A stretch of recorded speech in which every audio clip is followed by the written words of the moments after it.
Podium Podcast. Lo mejor está por escuchar. La escóbula de la brújula. Podium Podcast.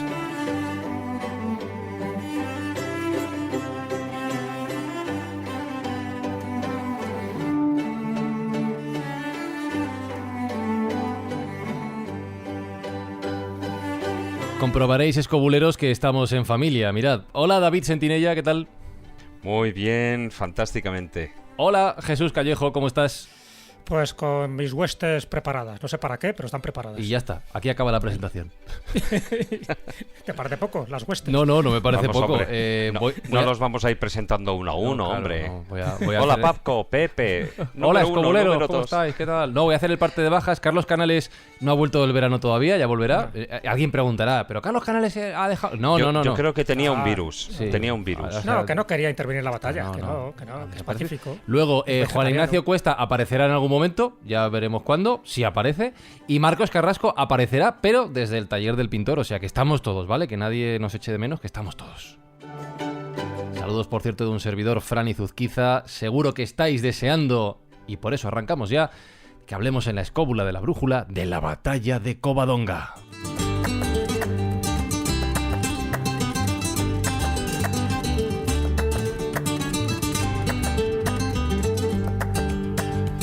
Recuerdo que durante estos programas estamos haciendo una serie de entregas especiales sobre Asturias con la colaboración de Turismo de Asturias. Que la semana pasada hablamos de las guerras asturcántabras, nos viajamos hasta los tiempos del Imperio Romano, pero hoy vamos a dedicar el programa que tanto anticipamos la semana pasada, que fue el de la batalla de Covadonga.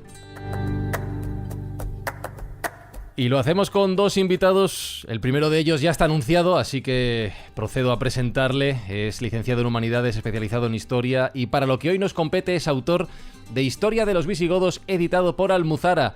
Dani Gómez Aragonés, qué gusto saludarte de nuevo, ¿qué tal? Muy buenas, Fran, muy buenas, amigos escobuleros. Un gustazo, y yo solo puedo decir viva el reino de Asturias. Viva, viva.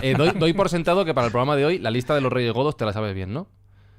Por supuesto, o sea, siempre del primero al último Si hace falta. los tenemos presentes, pero hoy más que nunca estamos con Don Pelayo. Vale. En No, este caso, el último. Ahora pregunto también El por ello, último, porque tengo que presentar a nuestro segundo invitado, que es abogado, que es apasionado de la historia, bloguero, escritor y autor de Covadonga a Tamarón, la historia de la monarquía astur-leonesa desde Pelayo hasta Bermudo III. Daniel Fernández de Lis, ¿cómo estás? Muy buenas, muy bien, Fran, muy bien. Gracias a todos. Y te pregunto a ti por el otro lado, la lista de los reyes astur-leoneses te la sabes bien tú, ¿no? Bueno, más o menos. más o menos, Me vale. sé mejor la de los Plantagenets, pero Vale. bueno, las Asturleoneses también les tengo un Vale, poco controlados. mejor que yo te la sabes seguro, o sea que bien. La cosa es que yo me entere, ese es el objetivo del programa, ¿vale? No retrasamos más, vamos a viajar hasta la época, los años, a ver conversaciones ahí, de la batalla de Covadonga.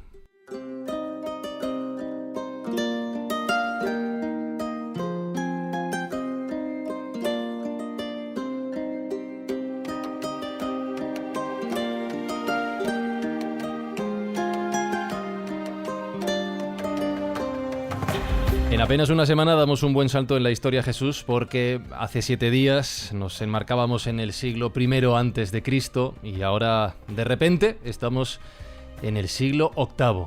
Y para aquel momento, la Hispania, Península, España, hemos utilizado muchos nombres ya, que tenemos delante es muy distinta a la que nos encontramos hace apenas una semana u 8 siglos, según quien lo quiera ver.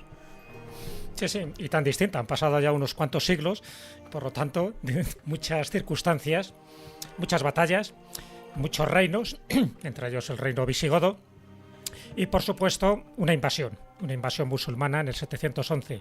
A partir de ese momento empieza un nuevo periodo con una serie de batallas, como la batalla de Guadalete, donde, en fin, por ahí empiezan las incursiones sarracenas para llegar a distintas zonas de la península, en teoría también, y en la práctica a Toledo, que era la capital visigoda, y desde ese momento pues se va replegando esas tribus cristianas, porque eran cristianos los visigodos, y se van relegando hacia ciertas zonas del norte, donde en principio pues tienen que entablar otra de esas batallas que son cruciales, ¿no? Cruciales, pero también polémica, por lo que vamos a comentar. Si ahora estuviera aquí mi amigo Nacho Ares, si tuviéramos un cronovisor, imaginaros que nos vamos, ahora os voy a poner un poco el escenario, ¿no? El escenario hipotético, y luego comentaremos los pros y los contras de ese escenario. Pero nos vamos al año 722, evidentemente siempre después de Cristo, sobra decirlo. Nos vamos a una zona montañosa de Asturias, al monte Auseba, y ahí, bueno, pues hay 300 personas asturianas, astures, aguerridos y con ganas de no pagar los impuestos que les están estableciendo, pues en ese caso, pues los musulmanes, ¿no? Los musulmanes se cabrean, quieren tomar represalias y que sea ejemplarizante, y lo que mandan es unos cuantos miles de soldados musulmanes al mando del general Alcama, y para gran sorpresa pues se encuentran que van perdiendo la batalla, la pierden, y en ese momento toda esa zona de Covadonga se convierte en un bastión fuerte, pero también en una referencia política y religiosa, y desde ese momento empiezan a surgir otros reinos, ¿no? Distintos, que son las consecuencias de la famosa batalla de Covadonga. Este sería el escenario hipotético en el que nos contarían las leyendas si no profundizamos mucho más. Pero aquí, como en la escóbula nos gusta profundizar mucho, y además tenemos a dos invitados de lujo, pues vamos a ver si esto que he contado se ajusta a la realidad o forma parte de una bonita leyenda. Sí, y fíjate que hay algún detalle que me llama la atención. Voy a hacer... Claro, tenemos dos Danieles, así que voy a decir nombre y apellido. Daniel Fernández, hace una semana hablábamos de que los pueblos asturcántabros de la época romana eran unos pueblos irreductibles, que no querían verse sometidos, que estaban dispuestos a morir antes que a ser esclavos o a aceptar la autoridad romana. Hay un puntito común en esto que ha contado Jesús de no aceptar ciertas cosas, ¿no? Sí, es un elemento común. De hecho, es un elemento importante para uno de los aspectos más controvertidos de toda esta época, del que imagino que hablaremos, que es el origen de Pelayo. Es decir, porque bueno, las fuentes, sobre todo las fuentes del propio reino asturiano, de las crónicas de Alfonso III, y hubo mucho seguimiento, sostienen que era un caudillo de origen godo. Sin embargo, hay quien sostiene el origen astur de Pelayo, y en parte se basa en eso, es decir, cómo los astures, que fueron rebeldes a la dominación de los romanos, que fueron rebeldes a la dominación de los visigodos, que se rebelaron también contra los árabes en esa batalla de Covadonga, cómo ellos, que habían sido tan rebeldes a cualquier dominación, se iban a poner a las órdenes de un caudillo visigodo para esa batalla de Covadonga. Entonces, efectivamente, esa historia de rebeldía de los astures es un elemento muy importante y muy en común con lo que pasó con los romanos. Y ahora... Sí, David. Sí, no, que estoy totalmente de acuerdo con lo que ha estado diciendo Daniel Fernández, porque la cuestión está en que, por ejemplo, el problema en gran medida también es la existencia o no de Pelayo, y cómo... Porque, por decirlo de una manera, no tenemos ninguna fuente fidedigna que nos esté hablando realmente de sus orígenes, ¿no? Entonces, que fuera coetánea de aquella época, ¿no? Así como en otros casos sí que existen crónicas. En el caso de Pelayo creo que no existen. Entonces, eso conlleva un problema añadido a toda esta situación. Y te iba a preguntar, Daniel Gómez, aragonés, claro, aquí se mezcla lo que sabemos por la parte histórica, toda la leyenda que hay en torno a la batalla de Covadonga. Hablaremos de todo ello durante el resto del programa, pero lo que sí está claro es que en torno a ella se ha, no sé si decir creado, o ha resultado ser uno de los momentos decisivos de la historia de España. Totalmente. Luego, si queréis, seguimos comentando el tema de los posibles orígenes, origen de Pelayo, porque en verdad... Y sobre todo si atendemos a las últimas investigaciones, todo es mucho más fácil de lo que parece, ¿no? Yo creo que tenemos que salirnos un poco de lo que es la cuestión etnográfica y una visión un poco más geográfica que etnográfica. Entender qué significa Astur en el año 711 o 720 y entender lo que significa visigodo en el año 711. O sea, hay que olvidarse también algunas cuestiones, ¿no? de pureza de sangre y todo ese tipo de cosas, porque ya se van muchos años de convivencia y de coexistencia entre unos y otros. Pero bueno, luego si queréis recuperamos la cuestión del origen de Pelayo, porque yo la verdad que tengo bastantes cosas que comentar. Pero sobre lo que has dicho, Fran, de Covadonga, más allá que sea una gran batalla, una pequeña batalla, una escaramuza, una pelea entre un cristiano y un musulmán, es importante, pero para mí no es esencial. Más allá que hubiese 300 o que hubiese 100.000, como dice alguna fuente. Eso es importante, pero para mí no es esencial. Para mí, lo esencial de la batalla de Covadonga, lo esencial que rodea esa rebelión de Pelayo es que es un... Primero, porque es el germen del reino de Asturias. O sea, el siglo VIII y el siglo IX son siglos asturianos 100%. O sea, yo creo que nunca Asturias ha tenido tanto peso y tanta fuerza en lo que es la historia de España. Y porque luego aparte se convierte en todo un referente ideológico y simbólico para lo que llamamos la Reconquista. Evidentemente, y ya lo adelantamos, Pelayo no habla de Reconquista, ningún rey asturiano habla de Reconquista, ningún rey leonés, ni castellano, ni aragonés, ni navarro, ni los condados catalanes. Pero, especialmente a partir de finales del siglo VIII, especialmente a partir de Alfonso II, que está emparentado con don Pelayo, sí se habla de restauración. O sea, se tiene el referente del reino visigodo de Toledo. Y siempre que muchas veces se habla de historia a lo largo de estos siglos medievales, está la memoria de Covadonga. Covadonga es como el primer paso, el punto de inicio. Por eso es tan importante a nivel ideológico, simbólico, y por eso también es tan importante este momento a la hora de generar mitos y leyendas.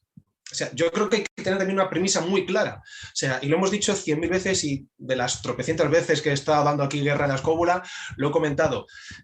Las leyendas no son cuentos para que los niños se vayan a la cama y duerman mejor o peor.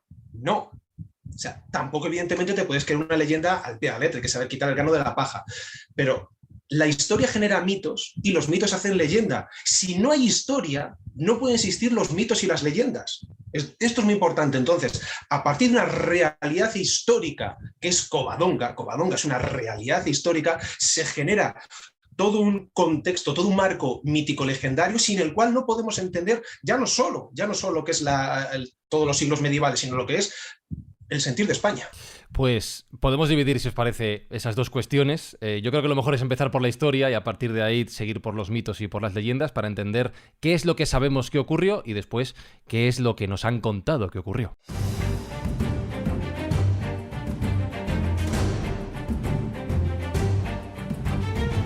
Claro, Jesús, que si pregunto qué es lo que sabemos que ocurrió, igual llega un momento en el que nos cargamos todo lo que nos han contado. Que está en duda todo, ¿no? Está en duda. Si vamos al meollo de la cuestión, ya es que casi es un casus belli, ¿no? El meollo, que es un poco saber si hubo batalla y en qué fecha. Entonces, yo planteo las tres hipótesis que son más comunes, las que más se han divulgado por parte de los historiadores, y luego que nuestros invitados pues un poco debatan sobre ellas, las que son más correctas o menos correctas, ¿de acuerdo? Pongo el marco, y estamos hablando de la parte histórica, luego hablaremos ya de la parte más legendaria.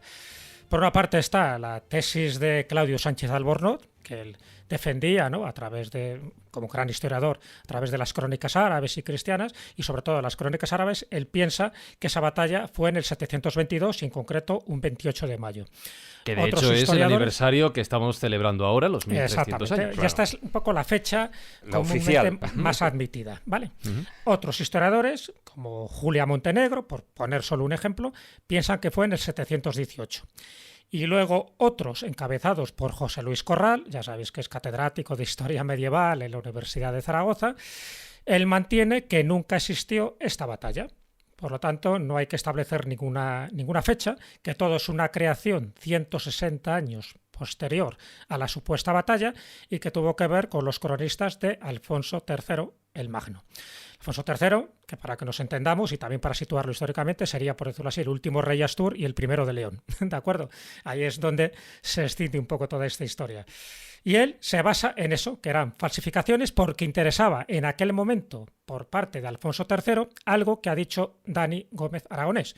Y es que él quería ser un poco el representante de esa restauración del reino visigodo. Y entonces, para ser el adalid, cuando él estaba cuestionado, además, porque tuvo 3 hijos, a cual más díscolo, cuando él estaba cuestionado en su reinado, dice, bueno, pues yo me considero que soy el digno sucesor de esa monarquía visigoda y, por lo tanto, me invento esta crónica. Pero fíjate que aquí hay otro paralelismo con lo que contábamos hace una semana, esa ambición del mandatario de significarse, de reivindicar su lugar, Sí, ¿no? pero eso es muy normal. Sí, Luego, si queréis, contamos y os contaré algunos ejemplos tanto del siglo XII como siglo XIII, cómo se falsifican determinados documentos. Por eso un historiador es más complicado llegar a la verdad, porque los documentos son reales, son del siglo XII o sea, del siglo XIII, pero lo que cuentan esos documentos no son tan reales, ¿no? Eso también pasó, por ejemplo, con el mito artúrico en Inglaterra, con todas las sagas griálicas, etcétera, que se sabe que eran invenciones y elevaron Arturo a la categoría de mito, ¿no?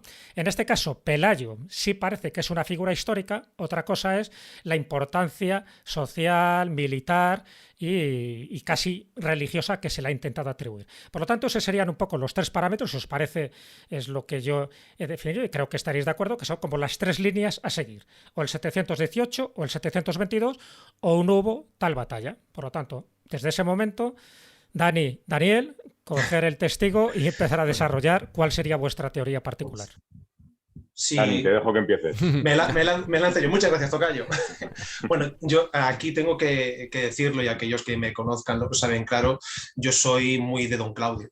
Yo soy muy de don Claudio Sánchez Albornoz. Desde el respeto al profesor Corral, lo siento, pero estoy en las antípodas. Puedo discutir lo de la otra opción, la fecha 718, pero yo soy muy de don Claudio Sánchez Albornoz. De hecho, uno de los momentos como historiador más importantes de mi vida fue cuando estuve en la Catedral de Ávila frente a su tumba, y perdón por esta digresión personal, pero para los que amamos la Edad Media, la figura de Sánchez Albornoz, que evidentemente hay estudios suyos que con los pasos de los años se han ido matizando, o incluso si queremos utilizar la palabra superando, pero hay otras cuestiones que están ahí, que si su trabajo, mucho, y hay que decirlo, hecho desde el exilio, porque fue el último presidente de la Segunda República en el exilio, todo se ha dicho, mucho de lo que sabemos de nuestra Edad Media no sería igual. La verdad es que para mí aquí son dos fechas claves, tanto el 718 como el 722. El 718 para mí sería el inicio de la rebelión, que ojo, no es lo mismo la batalla que el inicio de la rebelión, y el 722 ya la batalla en sí. Entonces habría un margen de unos 4 años entre que Pelayo, por decirlo así, levanta su espada y entre que llegan los palos, por decirlo también de otra manera, en Covadonga. Y es que yo tengo que negar la teoría, y con respeto lo digo, del profesor Corral, porque vale, él critica las crónicas vinculadas al ciclo alfonsí, Alfonso III, que en este caso son 3. La crónica albeldense, que es, por decirlo así, la más cercana a Covadonga, pero estamos hablando de 150 años, la crónica albeldense, como digo, y luego está la crónica de Alfonso III, que tiene 2 versiones, la rotense y la sebastianense, que difieren en algunas cuestiones. Pero es que, claro, hay otro documento más cercano a la batalla de Covadonga, pero aún así estamos hablando de principios del siglo IX, del año 812, que ya menciona la rebelión de Pelayo. Y esto es importante. En el testamento de Alfonso II no se habla de la batalla de Covadonga, pero sí de la rebelión de Pelayo. Por lo tanto, entonces ya no me casa con lo que se está criticando en las crónicas de Alfonso III. Que alguien puede decir, claro, pero es que Alfonso II y Alfonso III son los grandes reyes del neogoticismo, ¿no? De hacer que el reino de Asturias sea el legítimo heredero del reino visigodo de Toledo. Ya, pero aquí estamos hablando de un personaje y una batalla, y ese personaje y esa batalla también es recogido en fuentes musulmanas. Bien es cierto que también las fuentes musulmanas son más tardías, y bien es cierto que las fuentes musulmanas muchas veces no hacen referencia a la batalla, pero sí la rebelión. Por lo tanto, si es rebelión, es que batalla tiene que haber. Luego ya podemos matizar si la batalla es más grande o más pequeña, insisto, si con 300 o con 100.000, eso luego lo matizamos, pero que tuvo que haber un hecho de armas. Yo creo que está claro. Y yo si tengo que apostar por una fecha, y ya que estamos en el 2022, pues me quedo con el 722. ¿La rebelión podría ser por negarse a pagar los impuestos? La cuestión económica siempre está presente. Eso no podemos negarlo, porque el hombre es hombre desde, si me permitís, Adán y Eva. Y que nos toque la cuestión económica siempre está ahí. Vamos, claro, es que si tenemos dudas de Covadonga, es que ahora mismo en los últimos estudios hasta incluso nos están dando a entender que la mítica en el sentido de, por su dimensión histórica, batalla de Guadalete, nos hemos estado equivocando, que no es la batalla de Guadalete, es la batalla de la Laguna o la batalla de la Laguna de la Janda. O sea que puede que de aquí dentro de unos años ya no tengamos que llamarla batalla de Guadalete, aunque nos va a costar a mí el primero. Por lo tanto, también hay que ir dejando un margen a cómo va avanzando, ¿no? Cómo va avanzando tanto lo que es el estudio histórico como, ojo, y luego también podemos comentarlo, los magníficos trabajos arqueológicos que se están realizando en el Principado de Asturias. Entonces, yo creo que la rebelión de Pelayo viene dada por 2 factores muy importantes, 2 o 3 factores. Uno, que has mencionado, Jesús, la cuestión económica. No olvidemos que cuando los musulmanes invaden la península ibérica, cuando se produce lo que ya las crónicas llaman, incluso el propio Romancero Viejo recoge como la pérdida de España, esa invasión no podemos ni decirla ni únicamente violenta y únicamente pactista. Hubo pactos y hubo violencia, pero como es lógico en cualquier proceso de conquista, o sea, los musulmanes no eran novedosos en nada, no inventaron nada a la hora de conquistar un reino. No fue un proceso lineal. Claro que no, para nada. O sea, para nada. Cuando interesaba, se guerreaba, y sobre todo se guerreaba de manera muy violenta. Esto hay que decirlo también con los musulmanes, que los musulmanes, ojo, también es importante enseñarlo, no vinieron nada unidos. Eso también es importante. Dentro de las tropas musulmanas estaban la élite árabe y los bereberes además poco islamizados, o sea, el Islam era un barniz que tenían y estaban casi más obligados a luchar, y sobre todo bien pensando más en el rico botín que ya se sabía que había en el reino visigodo de Toledo, eso de crisis de un reino imperfecto, totalmente todo falso, son tópicos, era un gran reino. Una especie de piratas. Pero en este caso, obligados también por cierta manera, porque en este caso quien movía toda la maquinaria del mundo musulmán era la élite árabe. Claro, eso era corsarios porque trabajaban para... bueno, claro, sí, claro, los corsarios. Eso sí. Para el Estado y el gobierno que estaba establecido en aquel momento. Y también hay que señalar que en esa tropa musulmana que va avanzando, también hay tropa cristiana. Claro. O sea, también hay hispano-visigodos que pactan, el famoso OPAS, para ayudar en esa conquista. El famoso traidor, siempre tiene que haber un traidor en todas las películas. Siempre tiene ¿no? que haber uno, le necesitamos. Entonces, en este proceso de conquista hubo una zona que fue muy violenta y otra zona que fue más pactista. La zona que fue más pactista fue la zona más favorable a Don Rodrigo. La zona, por decirlo de alguna manera, de la cartaginense, la lusitania, los grandes centros pro Rodrigo, Toledo, Mérida, y luego lo que es la zona de la Galaecia, donde podemos de alguna manera desarrollar lo que va a ser la resistencia Astur. Por otro lado, en el otro cuadrante norte, el cuadrante noreste, en la zona de la Tarraconense y de Narbonense, ojo, que también nos olvidamos, hay otro rey aparte de Rodrigo. Tenemos a Agila o Aquila II, que no reconocía a Rodrigo y se separó de lo que era el reino de Toledo. Y contra ellos tuvo que luchar el bando musulmán. Y mientras estaba desarrollando todo lo que es la rebelión de Pelayo, primero pacto, luego rebelión, por otro lado, de manera totalmente no conexa, estaba luchando Aquila II y, ojo, su sucesor, Ardón, hasta el año 719-720. Los auténticos dos últimos reyes godos. En verdad. Que además uno de ellos acuñó moneda, ¿no? Efectivamente. Entonces, lo que sí hay que indicar es que el cuadrante noroeste, la zona de Galaecia, la zona en la cual podría haber dos ducados, que esto es algo que últimamente se está debatiendo a nivel historiográfico, el ducado de Cantabria con capital en Amaya y el ducado de Asturia, sin la última S, Asturia con capital seguramente en Astorga. Eso se rindió básicamente por pactos. Una vez que se vio que la resistencia militar en el 712, 13, 14 era imposible, hubo una serie de pactos. Claro, esos pactos, evidentemente, como ha dicho Jesús, había un componente económico. Los musulmanes no son tontos, los musulmanes, evidentemente, sobre todo la élite árabe, si podía evitar la batalla, la evitaba, porque ya la guerra, ¿qué supone? Gastar dinero. Claro. Si yo, que soy superior a ti, pacto y me pagas un tributo, iba a decir una palabrota, fantástico, ¿no? O sea, me ahorro el tener que sacrificar hombres y, sobre todo, puedo centrarme en otro de los objetivos musulmanes, que era el reino franco, no lo olvidemos. ¿Qué pasa? Que llega un momento que también le salió mal. También le salió mal. Llega un momento que esa cuestión económica se rompe. Luego, a esto hay que añadir que si seguimos las crónicas, Pelayo fue llamado para que fuese a Córdoba. ¿Por qué sería Pelayo llamado a que fuese a Córdoba? Esto ya nos quiere decir algo. O sea, si a Pelayo le llaman a Córdoba, a la capital de Al-Ándalus, es porque Pelayo, en esa zona norte, en esa zona de Asturias, tenía que ser un personaje de peso. Claro. Carismático, político, guerrero, militar. O sea, no van a llamar a un cualquiera.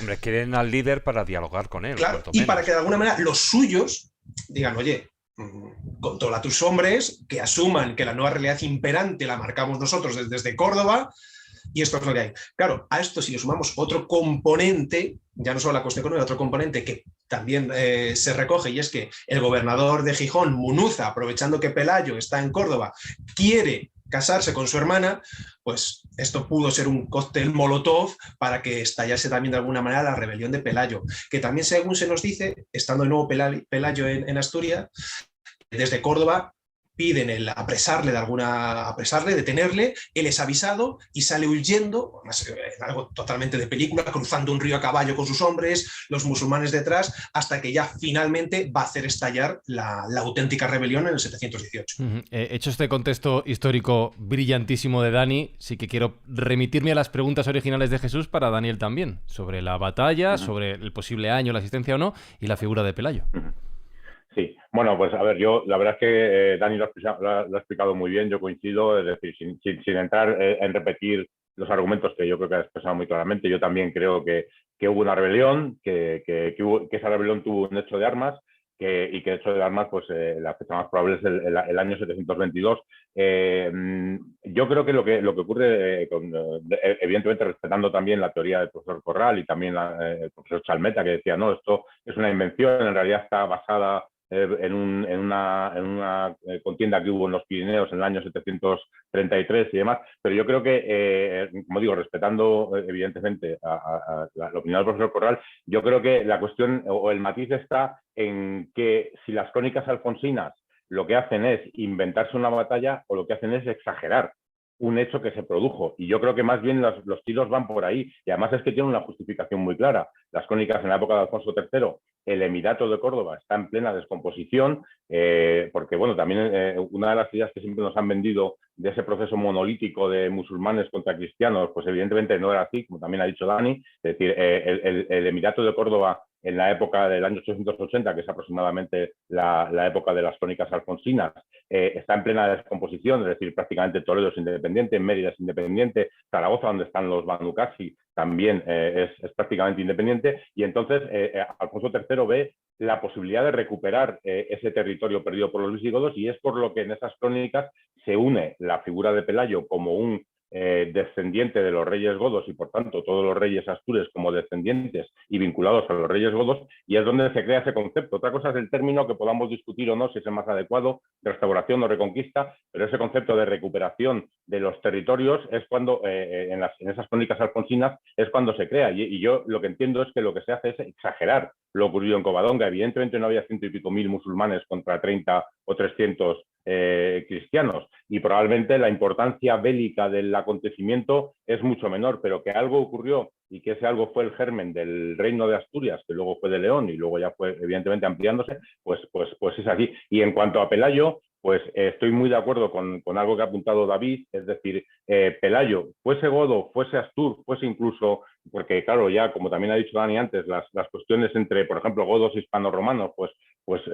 ya estaban muy diluidas. Lo que sí que parece es que Pelayo tenía cierta relevancia en Asturias previamente, es decir, hay muchas crónicas que hablan de que tiene origen o que tiene posesiones en Asturias, concretamente en el actual condado de Piloña. Ese episodio que habéis relatado de la huida a través del río, pues aunque evidentemente es muy posterior, y yo aquí también meto una cuñita de un sitio al que tengo mucho cariño, que es el condado de Piloña, donde yo he estado viviendo, pues el concejo de Piloña, perdón, donde yo he estado viviendo, pues aunque es muy posterior, pero el escudo del concejo de Piloña es un caballero que está cruzando un río, el río Piloña, y la leyenda dice: cabalga escudero que mi caballo pie haya. Es decir, es esa huida de Pelayo a través del río Piloña para huir hacia Cangas de Onís. Entonces, en mi opinión, hubo una rebelión, hubo un enfrentamiento que podemos discutir la relevancia del mismo. Ese enfrentamiento fue el germen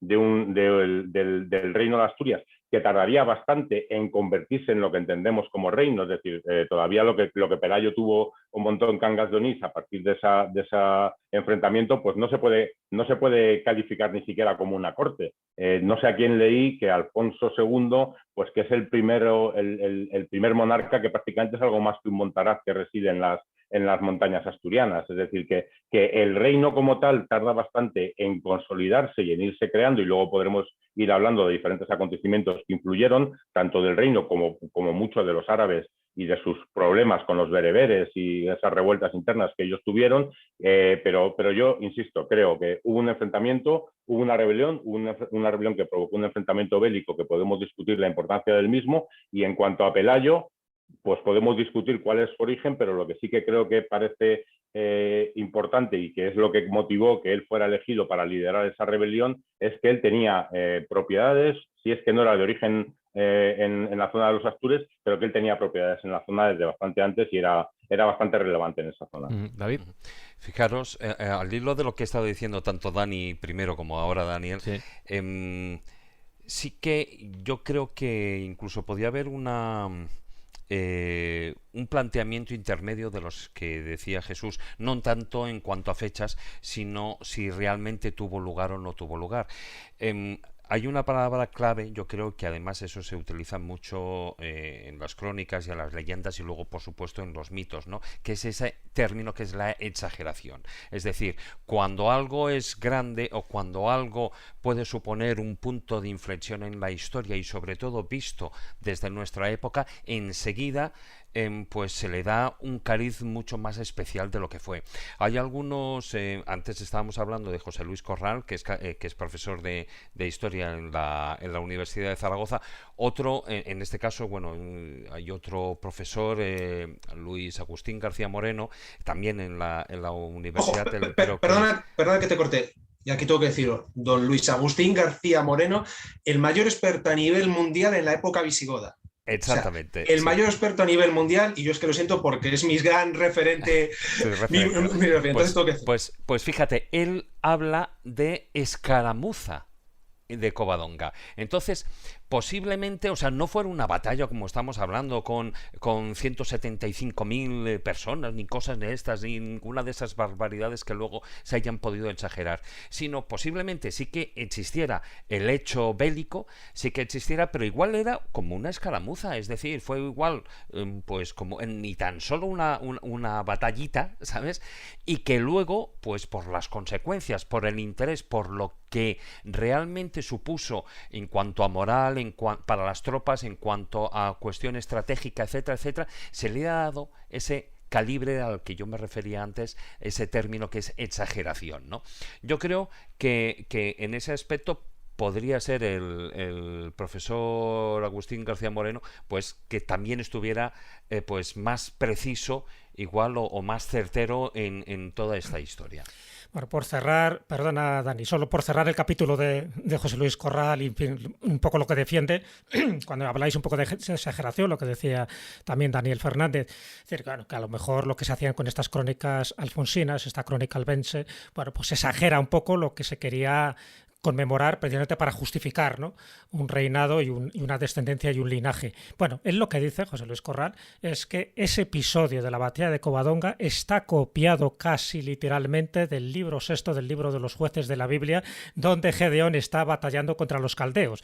¿Y en qué se basa? Que justo esa crónica de albendense, creo que es del año 883, cuando habla de los musulmanes, habla de los caldeos, lo cual llama mucho la atención porque ¿qué pintan aquí los caldeos cuando está haciendo referencia a los enemigos de los astures? Bueno, pues él se basa un poco en esta premisa, vamos a llamarla bíblica, para decir que es que ni siquiera llegaron a exagerar, sino que sencillamente copiaron, pero copiaron mal el libro de los jueces de la Biblia. Nada más, solo era para cerrar ese apunte. Dani. No, es un apunte importante. Pero claro, yo es que aquí lo que le di al profesor Corral, pero claro, es que es normal que las crónicas estén empapadas de cuestiones y referencias bíblicas. Es que también sucede con San Isidro de Sevilla y su Historia Gotorum. Hombre, y sobre todo porque estamos contra los sarracenos. Claro. ¡Ojo! Y que se repitan topos. El número de 300 guerreros, que son los 300 de Pelayo, es un topos que se repite. ¿Por qué? Porque son los 300 de Gedeón.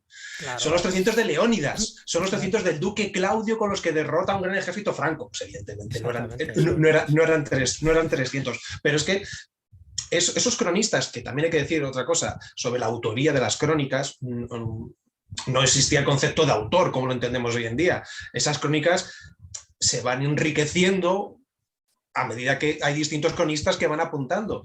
Y una de las cosas que también se viene considerando es que estas crónicas de albendense y las dos de Alfonso III tuviesen acceso de alguna manera o hubiesen recogido crónicas que no conservamos y, ojo, tradiciones orales que tampoco conservamos. O sea, que no hay que... Claro, es que muchas veces, si nos ponemos a dudar de todo, pues caemos en un relativismo absoluto. Y eso no puede ser. Otra cosa son las matizaciones, las exageraciones, y otra cosa es que no existe una realidad histórica. Pero es que incluso, aun cuando se realiza una falsificación histórica, no hay que automáticamente rechazarla. Y aquí me voy a uno de los grandes mentirosos de la historia, ¿no? El creador de los falsos cronicones, Román de la Higuera, de aquí barro para Toledo. Los falsos cronicones, todo es mentira. No, tranquilidad. Cuando uno realiza una falsificación es por algo. Hay que interesarse qué es ese algo, porque en ese algo puede haber también mucha información. Por otro lado, por ir cerrando también algunas cuestiones. Y sobre todo porque si vamos avanzando cronológicamente, para no dejarme atrás lo del tema del origen de Pelayo, que no he terminado antes de apuntarlo.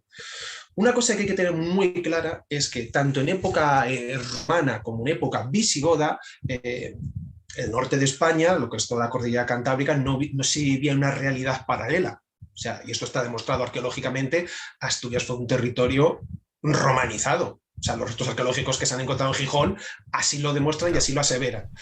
Y Asturias en época visigoda estaba integrada dentro del reino visigodo de Toledo. Pero ojo, con matices. ¿Por qué me refiero con matices? Porque alguien puede decir, ya, pero es que las crónicas en época visigoda recogen revueltas en Asturias, recogen rebeliones. Sí, es cierto que lo recogen, pero cuando se recoge el término revuelta o rebelión, tú estás dentro de ese estado. O sea, no eres una fuerza extranjera atacando tu territorio.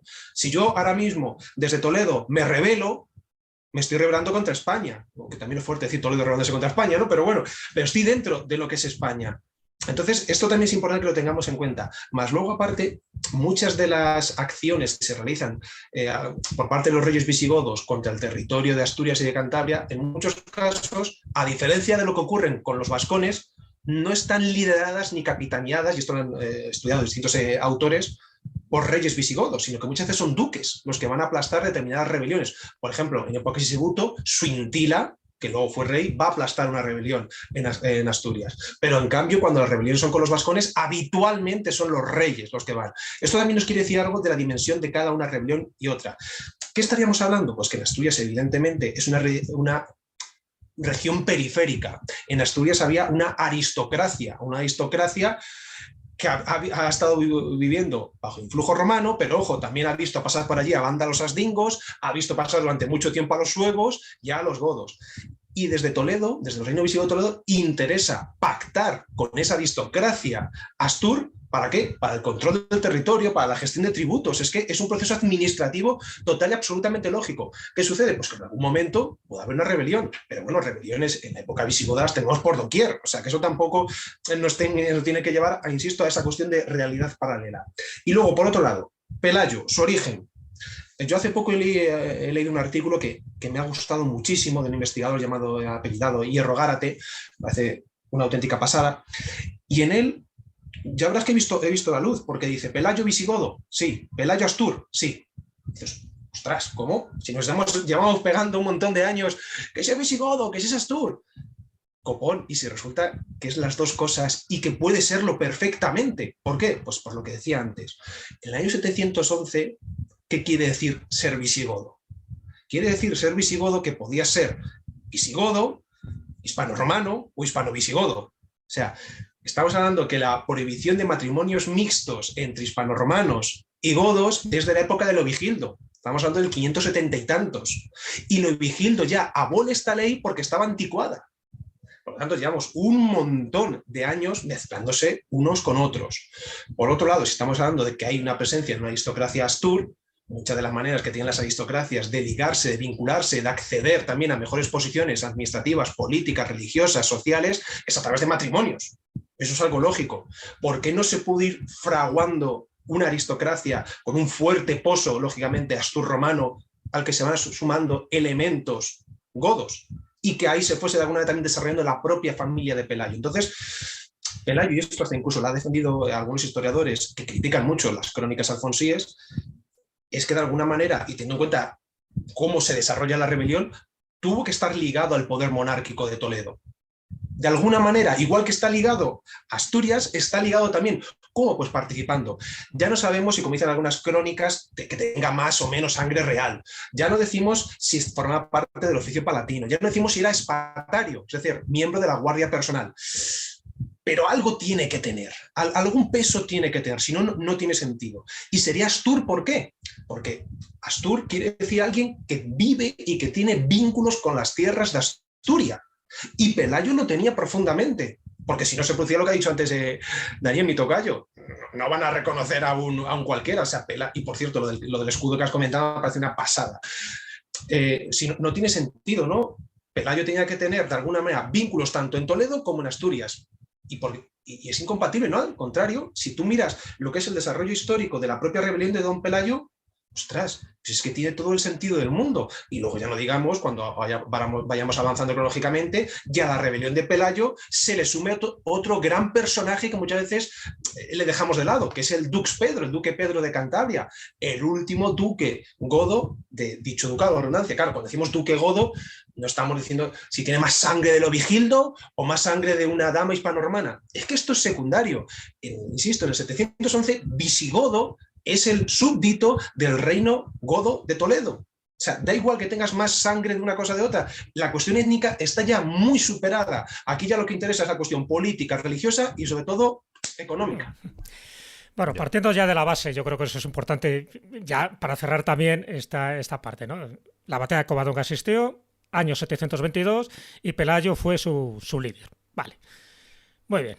Daniel, ahora es importante irnos a la propia batalla. Me gustaría que tanto Daniel como Dani nos contarais la versión cristiana de lo que ocurrió en esa batalla y la versión musulmana de lo que ocurrió en esa batalla. Sabemos que son versiones y relatos y crónicas muy posteriores, pero bueno, damos por hecho de que todo el mundo sabe lo que ocurrió ahí.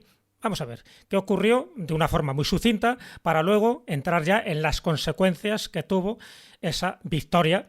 Aquí ya también hay que hacer spoiler, esa victoria cristiana contra los musulmanes. Cache la mar, ¿de verdad? Es verdad que los programas de historia tienen poca emoción. Ya no veo esta serie. No. Ya no veo la Recoge y serie. vámonos. Y da igual que vámonos. llamemos escaramuza, refriega o batalla, da igual. Vamos a partir ya por lo menos de esas premisas porque si no, no avanzamos. Si la Daniel, ganó España yo ya Ganó paso a otro España. episodio de la escóbula. No, esto ya no tiene... cuéntanos las dos versiones, la cristiana y Sí. la musulmana, para ser lo más objetivos posibles. Sí, yo creo que más o menos lo hemos ido anticipando, pero vamos, según la versión cristiana de esas crónicas alfonsíes, pues lo que hay es una fuerza enorme de más de 100.000 musulmanes. Sí, 187.000 hablan. 187.000. Se han pasado Luego, 3 pueblos. Se quedaron cortos, yo se creo. han pasado Yo creo que había alguno más. En entonces, otras hablan bueno, de pues, 20.000, solo. Aún así también me parecen se- demasiados, pero bueno, sí que sí. se dirigen, sí, hay un autor francés que es Barrault Diego, de principios del siglo XX, que dice, hombre, pues solamente por las características físicas de Covadonga, pues parece imposible pensaba que yo. supieran 180 y pico mil. Entonces, bueno, pues se dirigen contra el monte Euseba, donde está Pelayo, con alrededor de unos 300 astures, que no solo es que sean muy inferiores en número, sino que además están mucho peor armados, porque incluso utilizan piedras para atacar a los musulmanes. Incluso, bueno, pues los árabes lo que hacen es lanzar flechas, pero claro, como tiran hacia arriba, pues las flechas vuelven y cuando caen les hieren a ellos mismos. Y bueno, pues con la intervención divina, pues los cristianos salen vencedores.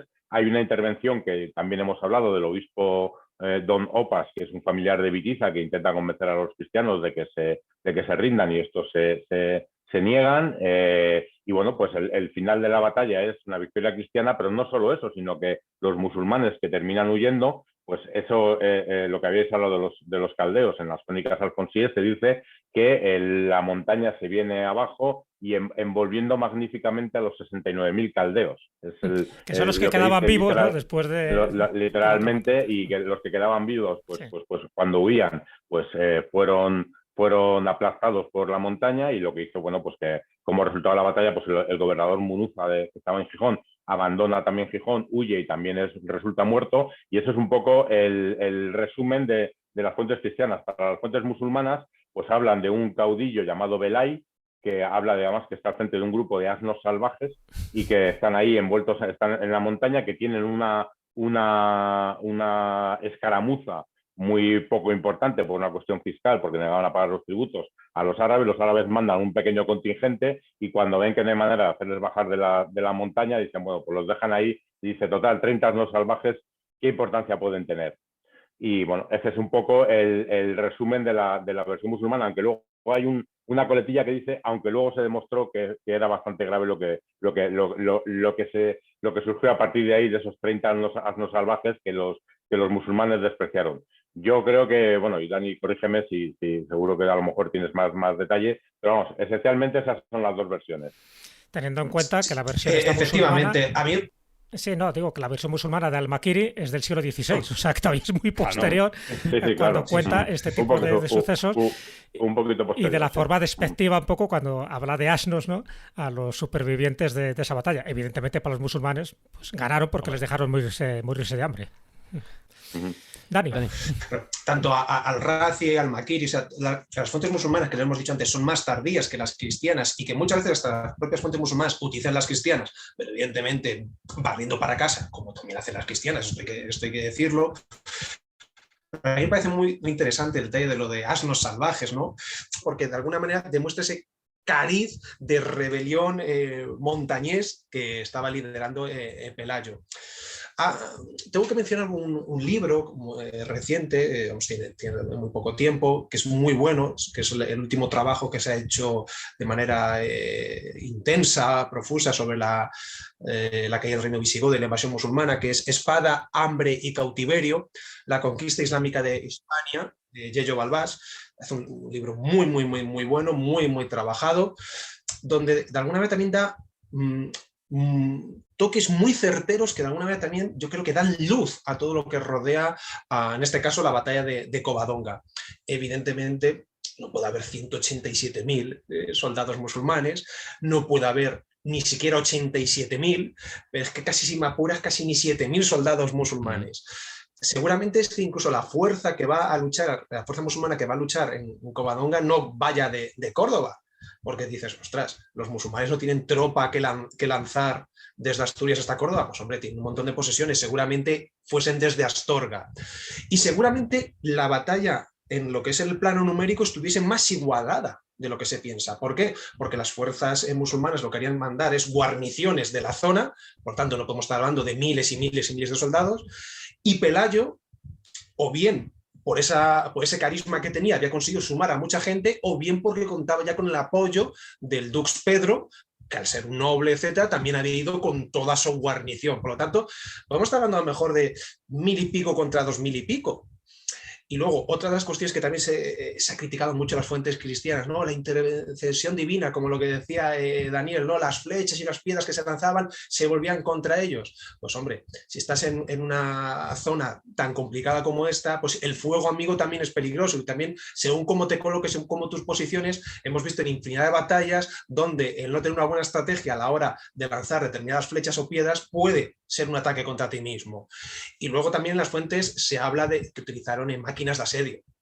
¿Pero qué van a asediar? ¿Una cueva van a asediarla? Pero no tiene sentido. Seguramente sean malas traducciones y que estemos hablando del fustíbalo. El fustíbalo no sería una catapulta, sino que sería lo que es la honda de toda vida, como decíamos antes, lanzar piedras, pero la honda junto con un palo que te permite mucha más fuerza, mucho más potencia y lanzar mucho más lejos. Entonces, son detalles que se van trazando, que nos van dando más luz, al igual que seguramente lo que es el choque, el enfrentamiento en sí, a lo mejor tiene poco sentido militar que tuviese lugar en una gruta, sino a lo mejor fue un poquito más abajo de la gruta se queda como ese gran referente simbólico, y ahí en un terreno un poco más llano puede darse ese enfrentamiento entre, insisto, 1.000 y pico y 2.000 y pico. Y también, por cerrar un poco la cuestión de las crónicas, y esto evidentemente se recoge más en todo lo que es la cuestión de las crónicas, mitos y leyendas cristianas, es algo que tenemos mencionado y que yo llevo aquí con orgullo en la camiseta, que es la Cruz de la Victoria, ¿no? Según dice la tradición, ¿no? La noche previa a la batalla de Covadonga, ¿no? Se le hace entrega, o bien por parte de un ermitaño, o bien por parte de la propia Virgen María, de una cruz de madera a Pelayo, y es la que va a llevar bien agarrada durante la batalla de Covadonga. Cruz que posteriormente se la cubre de oro, piedras preciosas, dando lugar a la Cruz de la Victoria, que parece ser que arqueológicamente se ha demostrado que la cruz que está en el interior de la actual Cruz de la Victoria no es la de Pelayo. Pues hombre, yo creo que lógicamente no. ¿Cómo va a ser? Pero lo que interesa más es el hecho simbólico, ¿no? Ahora, qué casualidad que sea de la época de Alfonso III, el Magno, una vez más, del año 908, que es cuando él la entrega a la Iglesia del Salvador, porque todavía no existía la Catedral de Oviedo como tal. O sea que justo una vez más parece que todos los caminos nos conducen a Alfonso III. Pero bueno, luego lo comentaremos, porque es verdad que en ese lugar, además, estamos hablando de la cueva de Covadonga, además de producirse esta batalla, se crean dos símbolos muy importantes para todo lo que es, en fin, esa cosmovisión Astur, que es la Virgen de Covadonga y, por otra parte, la Cruz de la Victoria. Claro, Luego lo comentaremos, si queréis, es. en la parte esa de cómo se reconstruye una leyenda y cómo se convierte en mito. Ahora vamos a las leyendas y a las consecuencias, pero claro, a mí yo me pongo en el lugar de los escobuleros y yo tengo una pregunta rondándome la cabeza desde hace un buen rato, que es, vale, entonces, según las crónicas que habéis dicho, según las leyendas que se han ido construyendo a lo largo del tiempo, según las teorías, ¿qué sabemos fehacientemente que ocurrió en Covadonga? Porque la sensación que tengo es que prácticamente nada. ¿O me equivoco? Es que claro, la cuestión es, ¿qué consideramos fehaciente? Porque siempre, en la historia, siempre puede haber alguien que te ponga dudas con todo. Si es que se pone en duda, muchas veces hay gente que pone en duda el descubrimiento de América por parte de Cristóbal Colón en 1492. Entonces, yo creo que lo que tenemos que tener es unas bases de consenso, ¿no? Unas bases a las cuales podamos decir, con todos los argumentos que contamos a nivel de fuentes escritas, arqueología, mitos, leyendas, etcétera, etcétera, ¿a qué podemos agarrarnos? Pues hombre, yo creo que bajo mi punto de vista podemos agarrarnos a Pelayo, tanto con componente godo como con componente Astur. Inicio de revuelta y rebelión, 718. Batalla, escaramuza, me da igual, a mí lo que me gusta decir es hecho de armas. Covadonga, 722. Las fuerzas no serían tan dispares como nos quieren muchas veces hacer entender las fuentes. Las fuerzas militares, tanto de un bando como de otro, estarían mucho más igualadas. Entonces, yo creo que esa base mínima creo que tenemos que tener clara. Y luego, como consecuencia, es que ese hecho de armas va a generar algo más. No simplemente va a ser un mero choque y adiós, sino que va a dar pie al desarrollo del reino de Asturias. Ahora vamos con todo ello, David. Fíjate, es comentar brevemente unas cosas sobre el tema de que estaban diciendo. A mí me recordaba el hecho de que, por ejemplo, esas piedras, esas flechas se volvieran contra ellos. No deja de ser igual que en esa batalla en el que de repente se dice que aparece una cruz en el cielo. Es decir, no deja de ser un sistema de propaganda cristiana, una forma de insuflar fe, fuerza, valor a los propios soldados como señal de que Dios les está apoyando y está con ellos. O sea, eso es algo que siempre se ha hecho. Y además, con Santiago, sobre todo con Santiago Matamoros, que intervenía en todas las batallas, empezando por la de Clavijo y terminando por la de Cuzco. O sea, claro que estaba ahí. O sea, es el hecho que se acaba convirtiendo en un milagro y que, como nos tienen ahí, como tenemos a Dios ahí, no nos puede pasar nada. Vamos a salir victoriosos, da igual que sean 30.000, que 80.000, que 187.000, da igual. Vamos a salir victoriosos porque Dios está con nosotros. Ese es, yo creo que es el mensaje que posiblemente esté basado en lo que decíais, en un hecho de armas, un hecho determinante, no sé si grande o pequeño, pero sí que lo que hizo fue cambiar a partir de ahí, por decir hoy día, diríamos, esa opinión pública, o sea, es decir, cambiar la actitud de los pueblos, unos pensando que no podían avanzar y de repente lo hicieron, y los otros menospreciando el valor y la fuerza, como incluso dicen las propias crónicas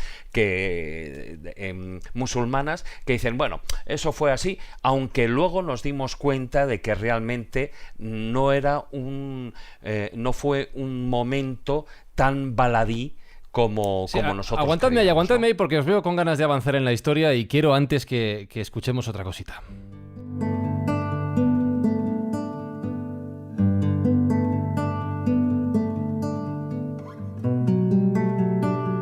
Porque os he dicho, escobuleros, que íbamos a conectar con el taller del pintor de Marcos Carrasco, y es que hemos hecho referencia a las crónicas escritas, crónicas literarias que nos han relatado desde un punto de vista y de otro lo que ocurrió, lo que no ocurrió, lo que se supone que pasó en esta batalla de Covadonga, pero el arte también nos ha transmitido mensajes respecto a lo acaecido en este hecho de armas, como le gusta llamarlo a Dani. Así que Marcos nos quiere contar cómo la pintura nos ha trasladado qué pudo ocurrir en la batalla de Covadonga hasta nuestros días. Hola amigos escobuleros, hoy en nuestro taller del pintor nos adentramos en el mundo de la pintura historicista que tan en boga estuvo en el siglo XIX y que se empeñaba en sentar las bases y los símbolos de nuestra historia, unas veces tergiversada por las tendencias políticas del momento y otras con la venerable intención de conservar el patrimonio de los sucesos importantes para conservarlos en la memoria con imágenes. Para ello se pusieron manos a la obra grandes pintores que interpretaron pasajes muy importantes. Digo interpretar, pues a los registros históricos hay que dotarlos de una escenografía, unos personajes y un atrezo debidamente documentado, veraz y creíble. Este es el caso de la gran pintura que forma parte de la colección del Museo del Prado, titulada Don Pelayo en Covadonga, del pintor Luis de Madrazo del año 1855. Madrazo, pintor español, cultivó los géneros de la pintura histórica y religiosa, fue retratista de la realeza, de la nobleza y profesor de la Escuela de Pintura y Grabado de Madrid y miembro de la Real Academia de San Fernando, con una trayectoria muy prestigiosa y premiada. Esta pintura es un ejemplo del sentido y compromiso con el que nació la Exposición Universal de Bellas Artes durante el reinado de Isabel II. A partir de la creación de esta institución se convirtió en un instrumento de promoción del arte oficial isabelino, con un protagonismo especial la pintura de historia, nada menos que para transmitir el ideario político de la nación española y su monarquía. Este cuadro figuró al lado derecho de Los monarcas, una grandiosa obra de este pintor premiado con la primera medalla del jurado de ese año. La pintura representa el inicio de la Reconquista y como consecuencia la recuperación de la unidad cristiana y política de España. Y como muchos historiadores afirman, testigo de la única cruzada llevada a cabo en suelo europeo. La pintura de Madrazo refleja a don Pelayo saliendo desde el interior de la cueva de Covadonga, en la que se observa el recurso de la perspectiva aérea, por lo que se ve a lo lejos sus soldados que acaban de vencer y hacer huir a las tropas musulmanas. En la lejanía se aprecian sus escuetos efectivos que vigilan el horizonte. Nuestro protagonista principal, don Pelayo, ocupa el centro de la imagen saliendo a la luz del día hacia el terreno angosto de los alrededores donde sus soldados, agitando las armas con un gran despliegue de movimiento, le esperan para aclamar a su líder. Parece representar un momento en la toma de decisión de la batalla. En sus manos porta una gran cruz trilobulada de brazos iguales, que es una versión de la cruz de la monarquía astur. En algunas representaciones aparece con el alfa y el omega, es decir, Cristo es el principio y fin de las cosas. Según afirman los investigadores, fue una idealización de un símbolo céltico cristianizado, al que posteriormente se le añadió las dos letras griegas. De esta gran cruz cuelga un estandarte que se desplaza hacia atrás por el efecto del viento. El gesto de don Pelayo es de determinación y comparte tamaño con el clérigo que, saliendo a la luz del día, lleva en su mano izquierda las Sagradas Escrituras, mientras que con la derecha señala hacia la cruz. Alrededor de ambos personajes los soldados se arremolinan agitando las espadas, esperando las órdenes de don Pelayo. Entre ellos aparecen mujeres y niños, pues, según cuentan las crónicas, resistieron el acoso de los musulmanes junto a los soldados.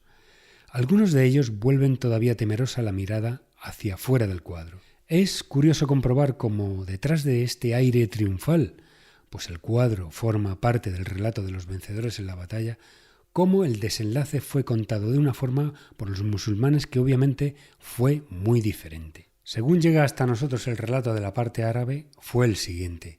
Tras reducir a los astures, no había quedado sino la roca donde se refugió el llamado Pelayo, y con 300 hombres, y no cesaron de atacarle hasta que sus soldados murieron de hambre y no quedaron en su compañía sino 30 hombres y 10 mujeres. Por otra parte, la versión cristiana, el obispo visigodo Pas, que había acompañado el ejército árabe, tenía la intención de convencer a Pelayo y a los astures de desistir de la lucha contra un ejército tan poderoso como el árabe. Ante la petición del obispo Pelayo contestó: «Cristo es nuestra esperanza, que por este pequeño montículo que ves sea España salvada y reparado el ejército de los godos, y confiando en la misericordia de Jesucristo, desprecio esa multitud y no temo el combate con el que nos amenazas». El obispo Opas se volvió al ejército y dijo: «Acercaos y pelead».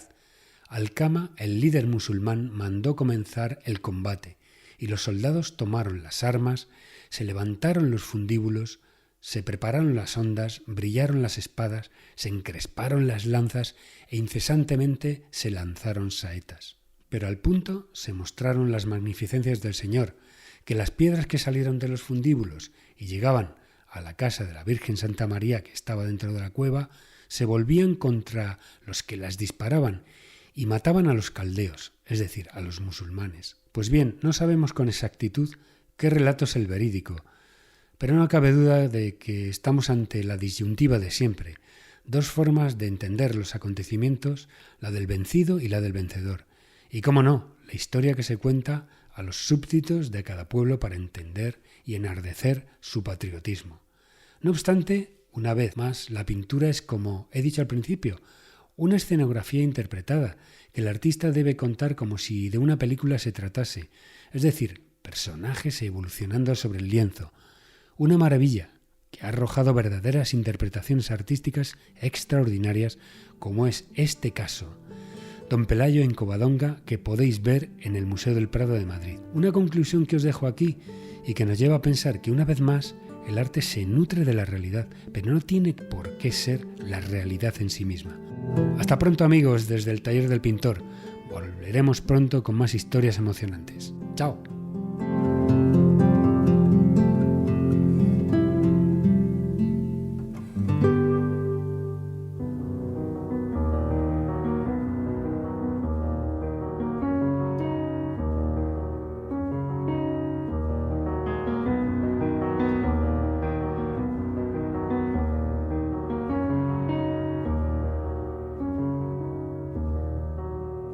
Bueno, yo no sé si Dios nos ayudará en esta batalla escobulera, pero el milagro ha ocurrido. Juan Ignacio Cuesta se ha manifestado. Hola, maese, ¿cómo estás? Acabo de aparecer de entre las sombras. De entre las sombras, para llevarnos a la victoria. Claro que sí, gracias, Juan. Bueno, antes de escuchar a Marcos, ya lo estabais apuntando, lo estaba apuntando David. He hecho una pregunta antes, Jesús, que era si la batalla de Covadonga podría ser uno de los hechos más importantes de la historia de España. La voy a variar un poquito, según lo que estaba diciendo David.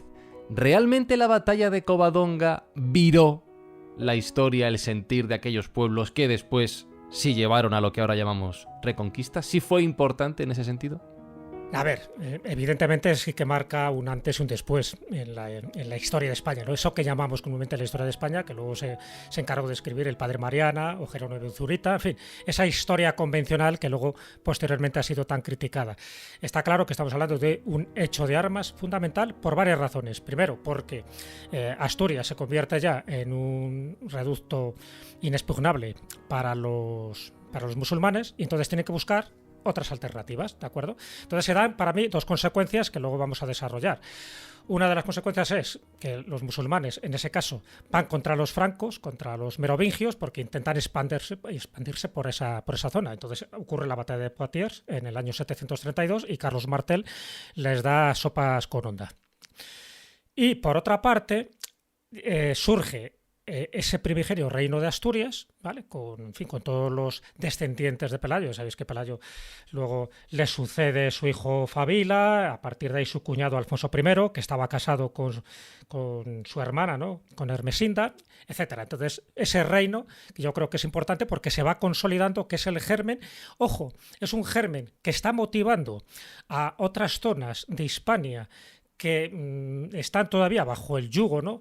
del Emirato y luego del Califato de Córdoba, pero que están encontrando una referencia en Asturias, que dice, coño, aquí están aguantando bastante bien y, por una parte, es un símbolo militar, por otra parte, es un símbolo religioso, porque si hacemos caso de esas leyendas que luego ya Alfonso III se encarga de redactar y de ponerlo en limpio, esas leyendas lo que te está diciendo, y eso es muy importante tenerlo en cuenta, que Dios está con ellos. Es decir, que el Islam son unos invasores, son herejes. Ojo, los musulmanes tienen el mismo concepto de los cristianos, por lo tanto hay que machacarles, hay que invadirles y además hay que reconvertirles a la auténtica fe. Acordaros que el Islam es una religión muy joven por entonces, o sea que ellos no llevan, hay muchos siglos de esta teología, ¿no? Que crea Mahoma. Sin embargo, los cristianos pues lo tienen como mucho más asentados un poco los que son sus principios teológicos. Entonces consideran que Cristo, que Jesús y que la Virgen, en este caso la Virgen de Covadonga, está con ellos. Y ese tipo de elementos se están reflejando luego en lo que son objetos icónicos. Fijaros que estamos hablando de la Cruz de la Victoria, pero es que también por entonces, bueno, incluso un siglo antes de la Cruz de la Victoria, surge la Cruz de los Ángeles, que es una cheropita, es decir, que hay una leyenda diciendo que ni siquiera está hecha por manos humanas, que fueron 2 ángeles los que se lo entregan a Alfonso II el Casto.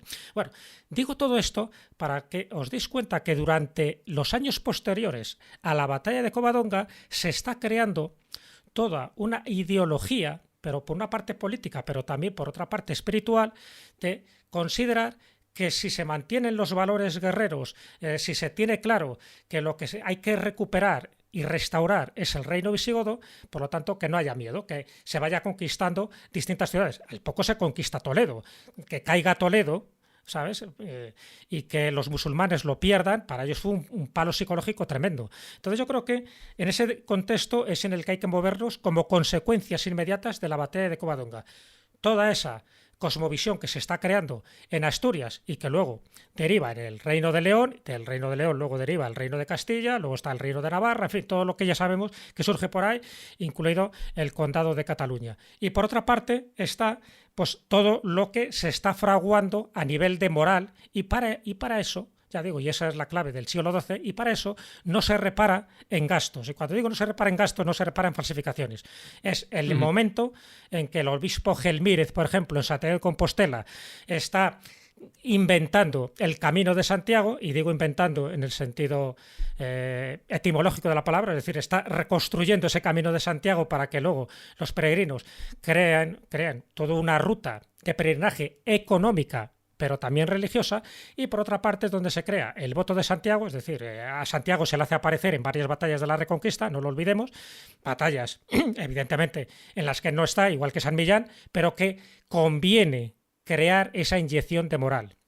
Y por otra parte se crea ese voto de San Millán que le convierten en patrono de Castilla, así como a Santiago le convierten en patrono de Galicia. Es decir, que todo esto que he dicho de una forma muy rápida, todo surge, desde mi punto de vista, desde este momento trascendental, épico, pero también simbólico, que es la victoria de la batalla de Covadonga. Esos ánimos que se dan, y luego también cuando pierden con los francos, con los merovingios, cuando pierde la batalla de Poitiers, es cuando ven que los musulmanes sí son vencibles. No son tan invencibles como se pensaba.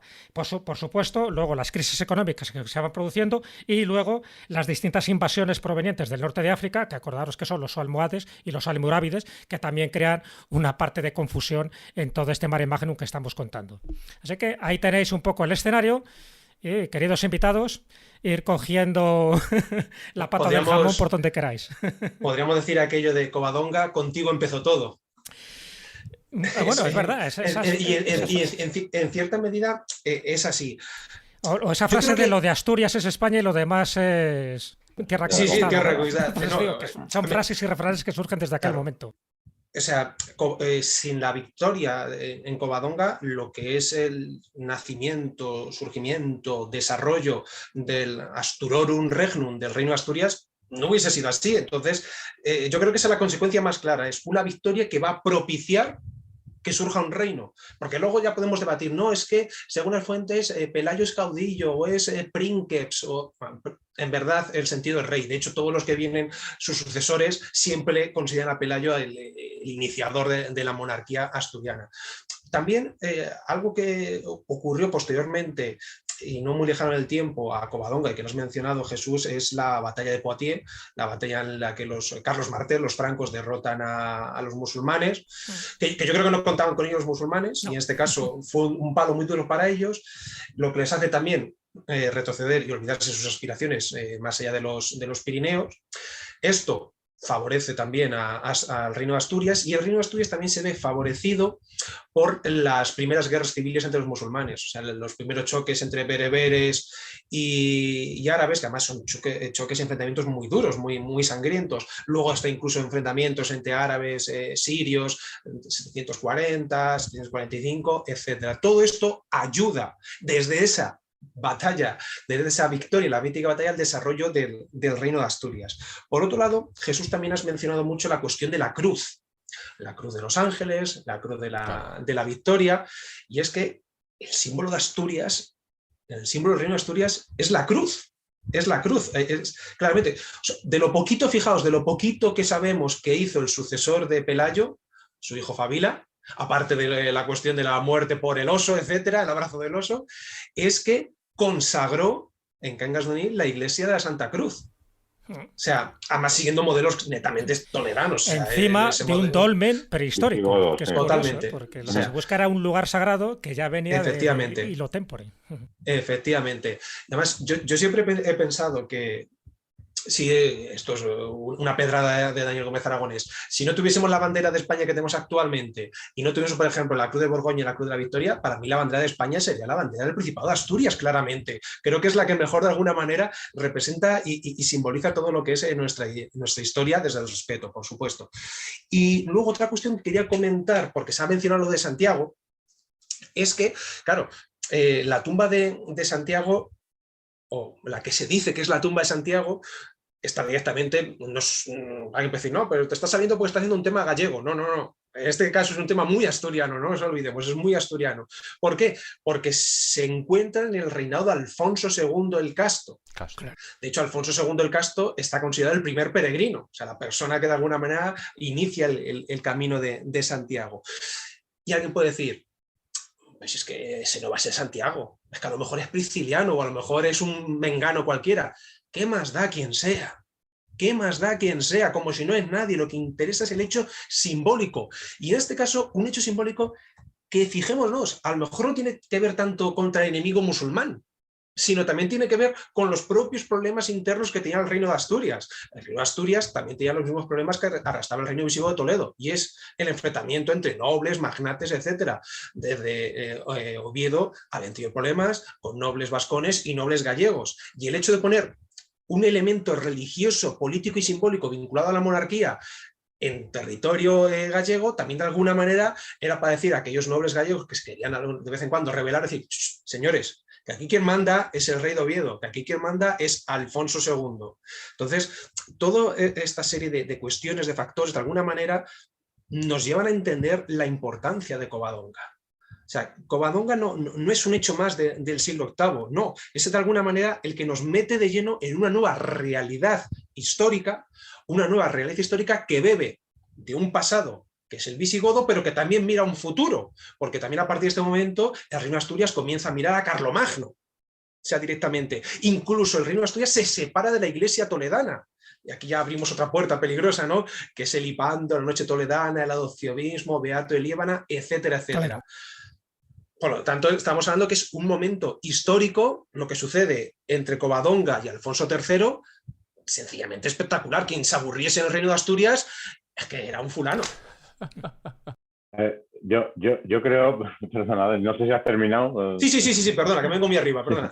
A ver, no te preocupes. No, me parece súper interesante muchas de las cosas que has apuntado, y sobre una de ellas iba a incidir yo en relación con la importancia de la batalla de Covadonga. Yo creo que la batalla de Covadonga, evidentemente, o la batalla, la escaramuza, como la queramos llamar, es un punto de inflexión, porque a raíz de ella nace un dominio cristiano en el noroeste de la península, que luego se va expandiendo, pero no podemos aislarla, es decir, bueno, pues a partir de Covadonga Asturias ya eclosionó como reino, sino que simultáneamente se producen algunos hechos muy importantes que tú has mencionado. Es esa revuelta bereber del año 740 en África, que luego se extiende a la península, que hace que los musulmanes retiren todas las guarniciones de la cornisa cantábrica, y eso es lo que permite que ya en época de Alfonso I, pues el reino de Asturias se vaya expansionando por toda la cornisa cantábrica, no sin problemas, tanto con los vascones por un lado como con los gallegos por otro. Y luego creo que también hay otro elemento importante, y que yo recuerdo que explicaba el profesor Manzano Moreno,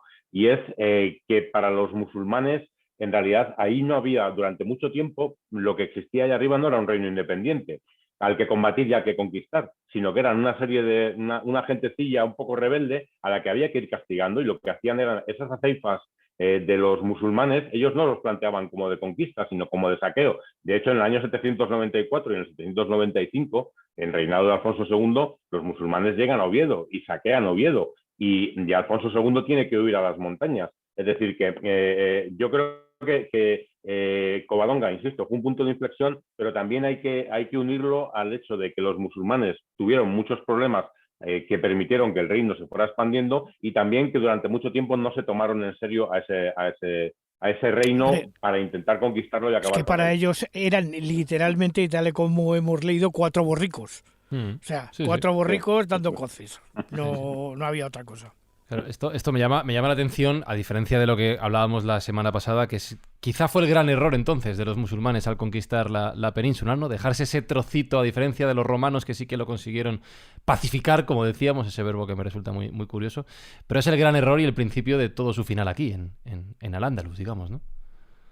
Pero claro, hay una gran diferencia entre Roma y los musulmanes. Roma era una máquina, ahora que no me escucha Gonzalo, perfecta.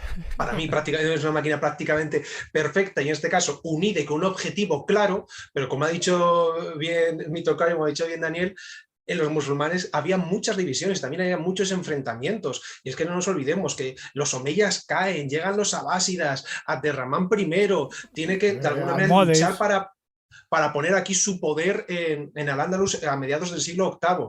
Entonces, hasta que en verdad lo que es la zona musulmana no empieza a lanzar campañas más serias, es como ha dicho Daniel, es hasta finales del siglo VIII, y que Alfonso II tiene que retirarse de Oviedo, etcétera, y que hay que realizar pagos de tributos, etcétera, con las famosas 100 doncellas, que también se dice que puede ser algo legendario de Mauregato, etcétera, etcétera. Entonces yo creo que esa es la gran diferencia, ¿no? Que los musulmanes muchas veces pensamos que era una fuerza monolítica, homogénea, y eso no, eso era Roma. O sea, los musulmanes, como le pasaba también a los cristianos, ¿no? Que luego se pegaba León con Castilla, Aragón, etcétera, pues los musulmanes entre ellos también estaban absolutamente a palos. ¿Qué es lo que sucedió? Perdón, ponía hacia atrás en el 711. En el 711 lo que sucede es que el ejército musulmán de ese momento seguramente fuese la fuerza más potente de la época, porque habían derrotado a los persas sasánidas, habían derrotado al Imperio Bizantino y ahora en este caso derrotaron a los visigodos, y encima en una batalla en la cual muere su rey. Pero es una cuestión diferente. A la hora de conquistar un reino y de asentarlo, o tienes las cosas claras, como las tuvo Roma, o si no te pasa lo que los musulmanes, que al final, entre muchas comillas, esos 30 asnos salvajes te montan un reino espectacular como es el reino de Asturias, evidentemente con todo un proceso de evolución. Claro, además, bueno, entre Roma, perdona, Fran. No, adelante. Por eso, entre la conquista de Hispania por parte de los romanos y la musulmana, que una de las grandes preguntas es cómo conquistaron los musulmanes tan rápidamente en la península.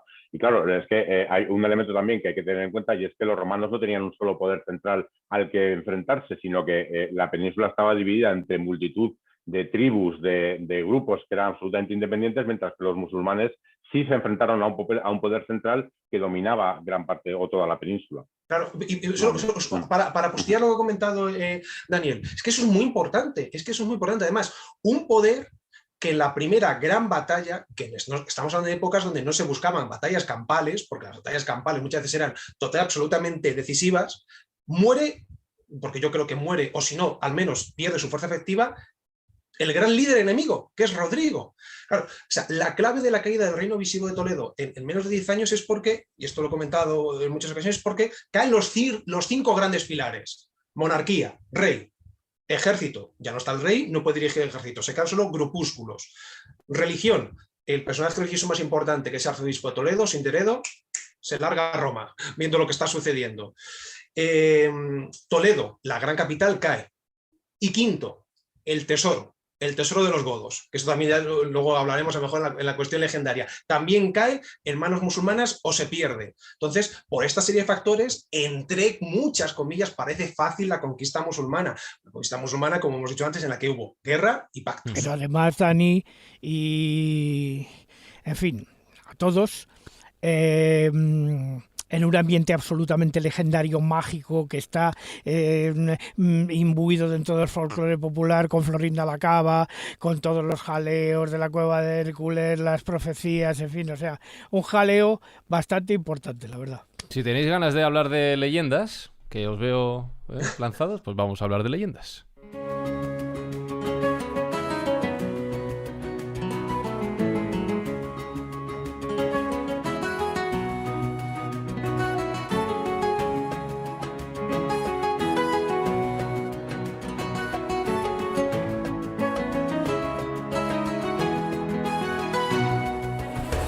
Porque tengo la sensación que dentro de ese proceso de cambio de moral al que hacía referencia David, y casi estoy pensando que el nacimiento de una nueva identidad prácticamente, de una nueva forma de entender cómo era ese pueblo que poco a poco se iba expandiendo. Surgen muchas leyendas, muchas las habéis mencionado dentro del propio proceso de la batalla de Covadonga y del inicio de esa reconquista, y estoy haciendo comillas con los dedos. Pero Jesús, ya no es solo lo que ocurrió, sino lo que se empieza a construir para asentar ese nacimiento de esa nueva identidad que se está desarrollando, claro. Sí, para mí hay dos hechos fundamentales dentro de esas leyendas, o tres, si quieres.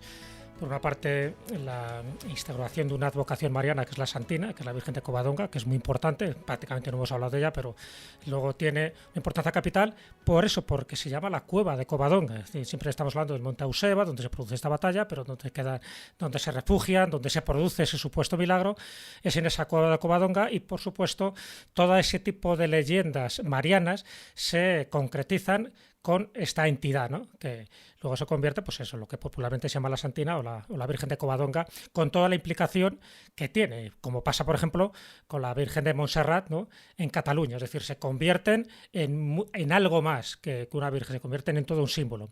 Y luego están los otros dos símbolos que son fundamentales, que los hemos comentado un poco de pasada, pero que si quieres los desarrollo un poco más, que es, por una parte, la Cruz de los Ángeles. Estaríamos hablando del año 808, estaríamos hablando de la época de Alfonso II el Casto, y bueno, pues se sabe perfectamente pues que es una donación que se hace a esa iglesia del Salvador, pero se inventa esa leyenda de una forma totalmente intencionada de que fueron creadas por los ángeles. Por eso aparece, si os dais cuenta, es una cruz pues muy del estilo visigodo, pero es una cruz donde aparecen dos ángeles a los lados, ¿no? Es un poco para remarcar lo que pues distintos cronistas medievales y también renacentistas como Ambrosio de Morales se hicieron eco de esta leyenda, ¿no? Que unos ángeles confeccionaron esta cruz para entregársela a Alfonso II el Casto, y además una cruz divina, un regalo celestial, con una maldición, que aquel que osara profanar o robar esta cruz, pues le caerá pues una desgracia, ¿no? Una especie de maldición muy, muy egipcia, por otra parte, pero que también aparece inscrita en el reverso de la cruz de los ángeles. Entonces yo creo que eso es importante reseñarlo. ¿Por qué? Porque la cruz de los ángeles, ese achiropita, ese objeto hecho por mano no humana, se ha convertido en el símbolo de la ciudad y el escudo de Oviedo.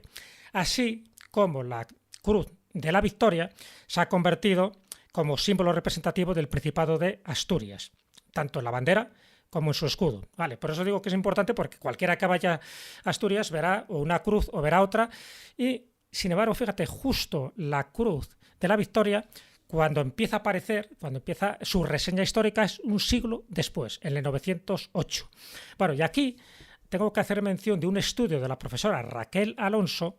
Raquel Alonso pertenece al Departamento de Historia del Arte y Musicología de la Universidad de Oviedo, que ha demostrado una cosa que ya no deja ningún lugar a dudas. Por una parte, se pensaba que se había creado toda esta leyenda a partir del siglo XVI, y ella demuestra que no, que esta leyenda se genera a partir del siglo XII, y lo que hace es precisamente pues eso, darle una credibilidad mística a todo el acontecimiento que había ocurrido a Pelayo. Es decir, Pelayo no se le aparece ninguna cruz, no se le abren los cielos, no enarbola esa cruz, ¿no? Como hizo Constantino, por ejemplo, en la batalla de Milvio, con este signo vencerás, para nada. Es decir, se sabe que es copias de leyendas que no solo se estaban dando en Europa, sino prácticamente en todo el mundo, ¿no? Siempre algún objeto sagrado, que es lo que te sirve para ganar una batalla. ¿Contra quién? Contra el infiel, contra el hereje, contra el pagano. Es decir, contra aquellos que no defienden los mismos valores que en este caso defienden los cristianos.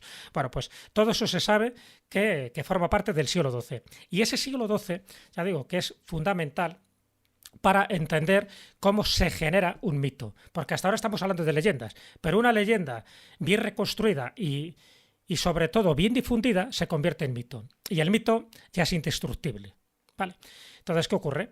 Que si hacemos caso un poco a toda esta operación de prestigio diocesana que hizo tanto la Corona de Asturias como hizo también la Diócesis de Asturias, no lo olvidemos, porque por entonces se quiere construir una catedral, que es la de Oviedo, que sea también como todo un referente. Es decir, por entonces, a ver, había pique con Toledo. Toledo ya sabéis que es la capital primada, entonces Oviedo no podía competir contra Toledo, pero dice, vamos a crear reliquias que sean la hostia, nunca mejor dicho y apropiado en este caso, ¿no? Reliquias de la hostia. Y lo que se hace es la Cámara Santa. En la Cámara Santa hay muchos elementos que forman parte de esa cristiandad. Acordaros que además de esto que estamos comentando estaría lo que se llama el sudario o el pañolón de Oviedo. Es decir, Claro. ese paño que se colocaría en el rostro de Cristo y que quedan unas cuantas manchas de sangre. Aquí no estamos hablando de una reproducción de la sábana santa ni nada parecido, sino un objeto supuestamente auténtico y que formó parte pues eso, del funeral de Cristo, ¿no? Y que esto estaría en un momento dado en el rostro de Cristo. Bueno, Jesús, si me permites sí. un pequeño apunte. Precisamente el sudario llega estando... dentro del Arca Santa. Claro, el Arca Santa. Y dentro del Arca Santa, cuando Alfonso II el Casto es cuando abre y se da cuenta, porque no solo estaba el pañol, como dicen, el pañolón, ese sudario, Sí. sino que también había otras reliquias que venían desde la zona de Palestina, todas ellas. Hombre, por supuesto, todas tenían su importancia, pero cuando están ahí hablando del sudario y de que ese supuesto lienzo que estuvo sobre el rostro de Jesús, de Jesucristo, pues entonces, claro, es que ya todas las reliquias que están ahí, la Cruz de los Ángeles, más todo, claro, luego posteriormente, bueno, pues ya todo se convierte en un lugar tan sagrado, tan santo, que además implica muchísima fuerza para establecer ahí como un segundo punto, o incluso en ese momento como un primer punto del cristianismo dentro de la península claro, ibérica. y aquí es donde voy, Dani, tú como conocedor de todos los intríngulis, secretos y misterios de Toledo, realmente existió ese pique y todo lo que ocurre en esa catedral de Oviedo cuando por fin se construye, lo que intenta es, bueno, pues no compararse, pero sí un poco eclipsar, ¿no?, toda la tradición y toda la trayectoria que tenía la catedral de Toledo. En verdad, todo tiene mucho sentido. Yo en infinidad de entrevistas lo he comentado. Si la ciudad de Toledo tiene que estar hermanada con una ciudad, es Oviedo, y si Oviedo tiene que estar hermanada con una ciudad, es con Toledo, porque los vínculos, sobre todo en este momento del siglo VIII, siglo IX, entre ambas ciudades, son fortísimos, son muy potentes, no pueden entenderse la una sin la otra. Vamos con ello. Por cierto, un pequeño detalle, una de las cosas que más me gusta de Oviedo, su iluminación navideña. Su iluminación navideña es una pasada porque en lugar de poner, yo qué sé, lucecitas sin sonido, arbolitos o elementos geométricos que nadie sabe lo que son, ponen la cruz de los ángeles con luces navideñas. O sea, a mí eso, en éxtasis, yo estaría todo el día como un tonto mirando. Lo tienen fácil, Daniel, lo tienen muy fácil, porque además es un elemento característico de la ciudad que además implica un momento histórico, y encima es la cruz. ¿Cómo no van a poner eso en Navidad? A mí yo te digo que a mí me genera envidia. Viendo muchas de las cosas posmodernas que se ponen en algunos sitios que no saben si es Navidad o que es un cumpleaños, ver esa iluminación, hombre, que cada ciudad ponga un elemento identitario suyo me parece fantástico. Pero bueno, aparte lo digo porque es que siempre es algo que todas las Navidades en Facebook, las redes sociales lo comento. Hay que tener en cuenta un detalle muy importante sobre lo que estamos comentando de Oviedo-Toledo. El profesor Vango Torviso, que es la persona que más sabe a nivel mundial de prerrománico, indica claramente que el rey Alfonso II el Casto quiere hacer de Oviedo la nueva Toledo. Repito, hacer de Oviedo la nueva Toledo. Y en la crónica del Vendense, que hemos citado a lo largo de este programa, se recoge lo siguiente por parte de Alfonso II. Y cito textualmente: y todas estas casas del Señor las adornó con arcos y con columnas de mármol, y con oro y plata, con la mayor diligencia, y junto con los regios palacios las decoró con diversas pinturas, y todo el ceremonial de los godos, tal como había sido en Toledo, lo restauró por entero en Oviedo, tanto en iglesia como en palacio. ¿Qué está diciendo? Pues que la auténtica capital cristiana de ese momento en la península ibérica ya no es Toledo, es Oviedo. Es Oviedo, es Oviedo. ¿Por qué? Porque evidentemente Toledo, por decir alguna manera, no es Toledo, es Tula y Tula. Está bajo poder musulmán.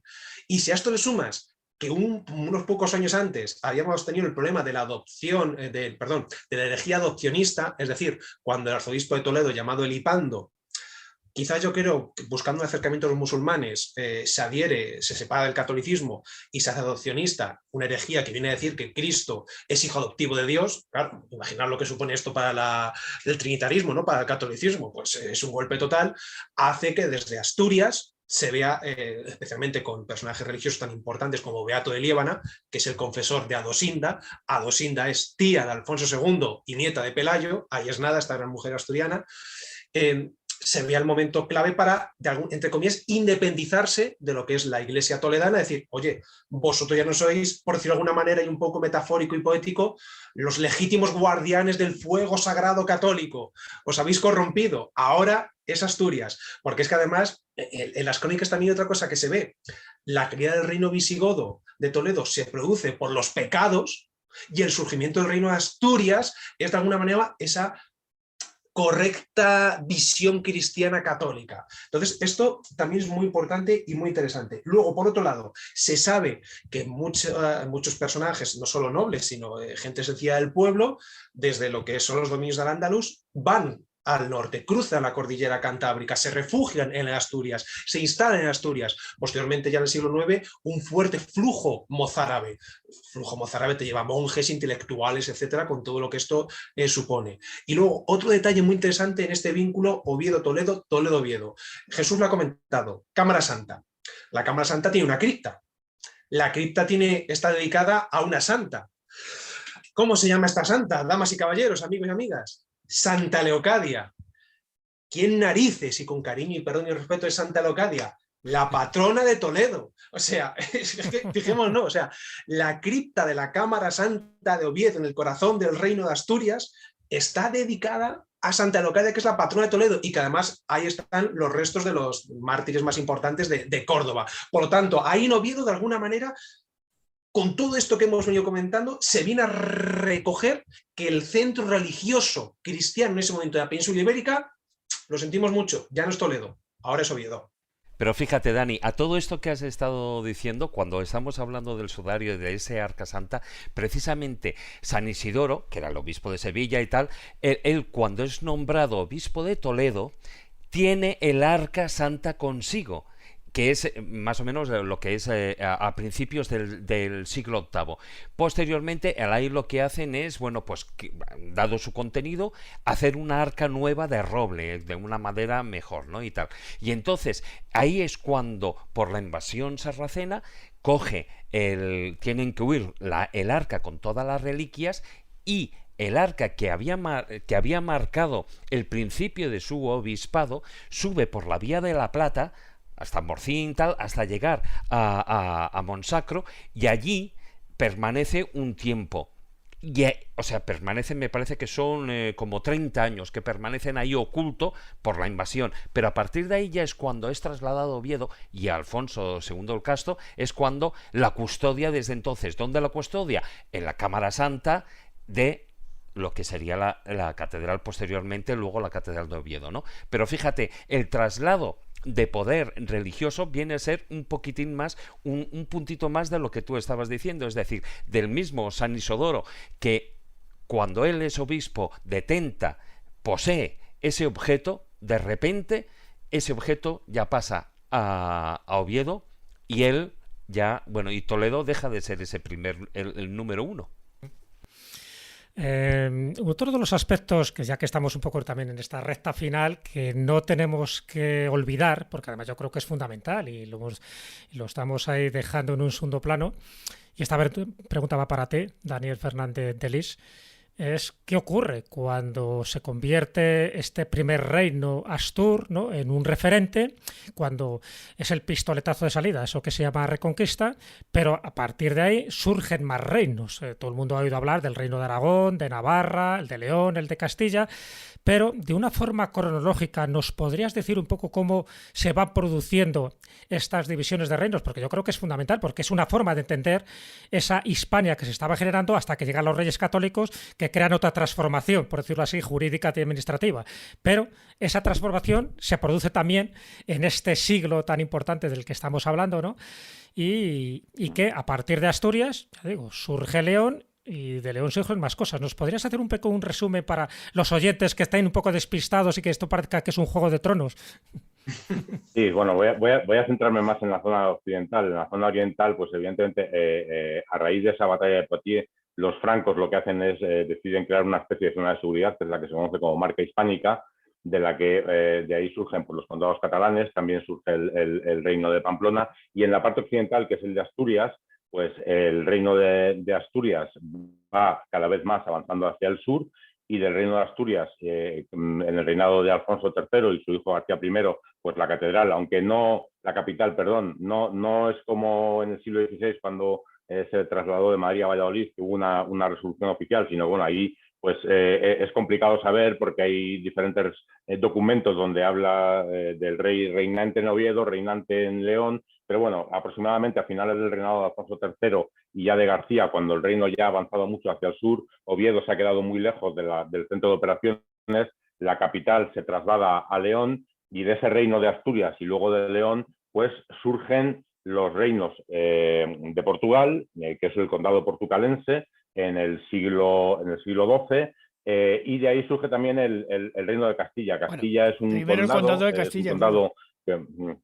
Es un condado en el siglo IX aproximadamente. Es la zona oriental del Reino de León, que es donde tiene lugar una de las aceifas siempre los musulmanes. En esas aceifas que hemos dicho que eran de saqueo y no de conquista, pues solían avanzar por dos lados, por el oeste, por Portugal y Galicia, y por el este del reino, por lo que los árabes llamaban Álava y los Castillos, que es el origen del condado de Castilla, la antigua tierra de Bardulia, de los bárdulos.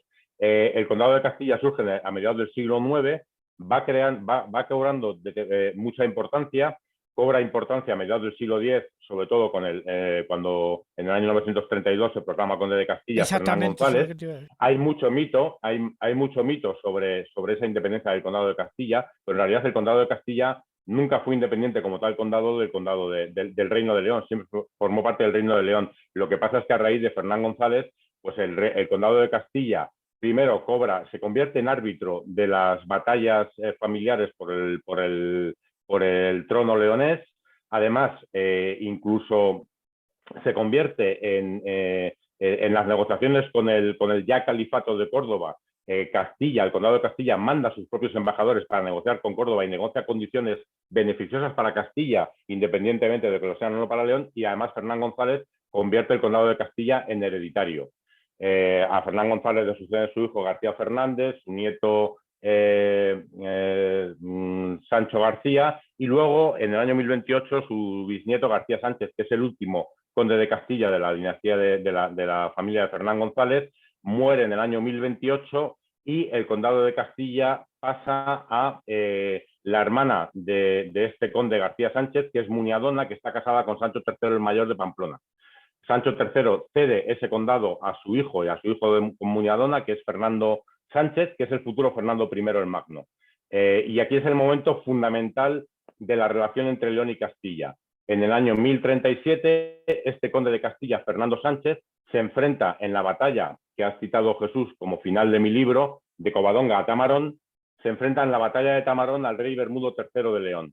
Y en esa batalla, Bermudo III, que es el último descendiente de la rama cántabra de la dinastía de Asturias y de León, muere este Bermudo III, y Fernando Sánchez, que está casado con la hermana de Bermudo III, con Sancha de León, pasa de ser conde de Castilla a ser rey de León. Y Castilla desaparece como tal condado. Es decir, Fernando I se convierte en rey de León, no cede el título de conde de Castilla a nadie, y cuando Fernando I muere en el año 1065, divide su reino entre sus tres hijos. A García le proclama rey de Galicia, a Alfonso VI rey de León y a Sancho II rey de Castilla. Y ahí nace el reino de Castilla como tal reino, que tiene en ese momento un recorrido corto, porque Sancho II, que es en la famosa historia del sitio de Zamora, del Bellido Dolfos, el traidor Bellido Dolfos, muere en el sitio de Zamora en 1072.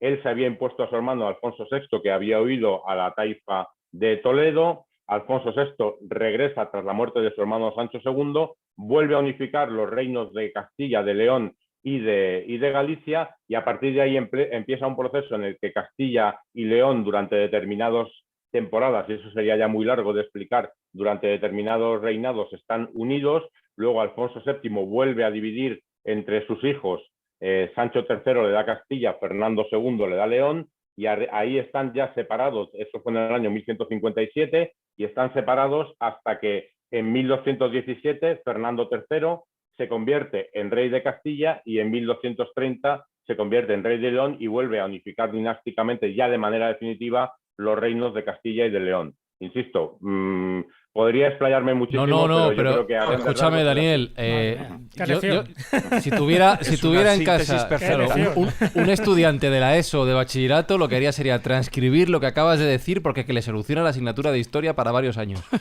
Bárbaro. Esto surge de la batalla de Covadonga. No. Todo esto. No, pues mira, esa es la última valoración que yo quería hacer.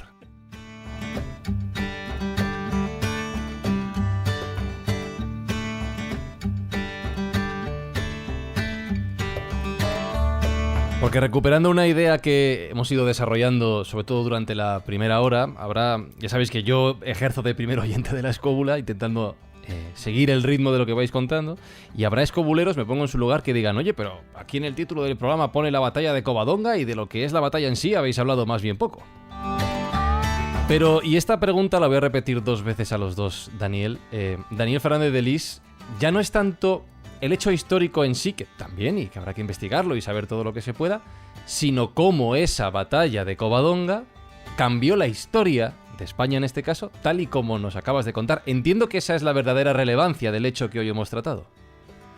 Sí, es un poco lo que había comentado antes, es decir, aunque hay que añadirle muchos factores sobre esa revuelta bereber y sobre el abandono por parte de los árabes del intento de conquistar Asturias, pero está claro que es un punto de inflexión fundamental, porque de ahí nace un dominio cristiano independiente en el norte de la península que por diferentes circunstancias se va expandiendo, de ahí nace el Reino de León, después nace el Reino de León y de Castilla, y evidentemente, y ya unido con la otra parte, con esos reinos que habían surgido en el este de Pamplona, Navarra y Aragón, pues acaba surgiendo pues ya los reyes católicos, se unifican los reinos de Castilla y Aragón, independientemente de que el Reino de Aragón siguió teniendo sus instituciones durante bastante tiempo, pero bueno, digamos que la batalla de Covadonga puede considerarse pues un punto de inflexión fundamental para lo que luego sucedió en la península en los siglos siguientes.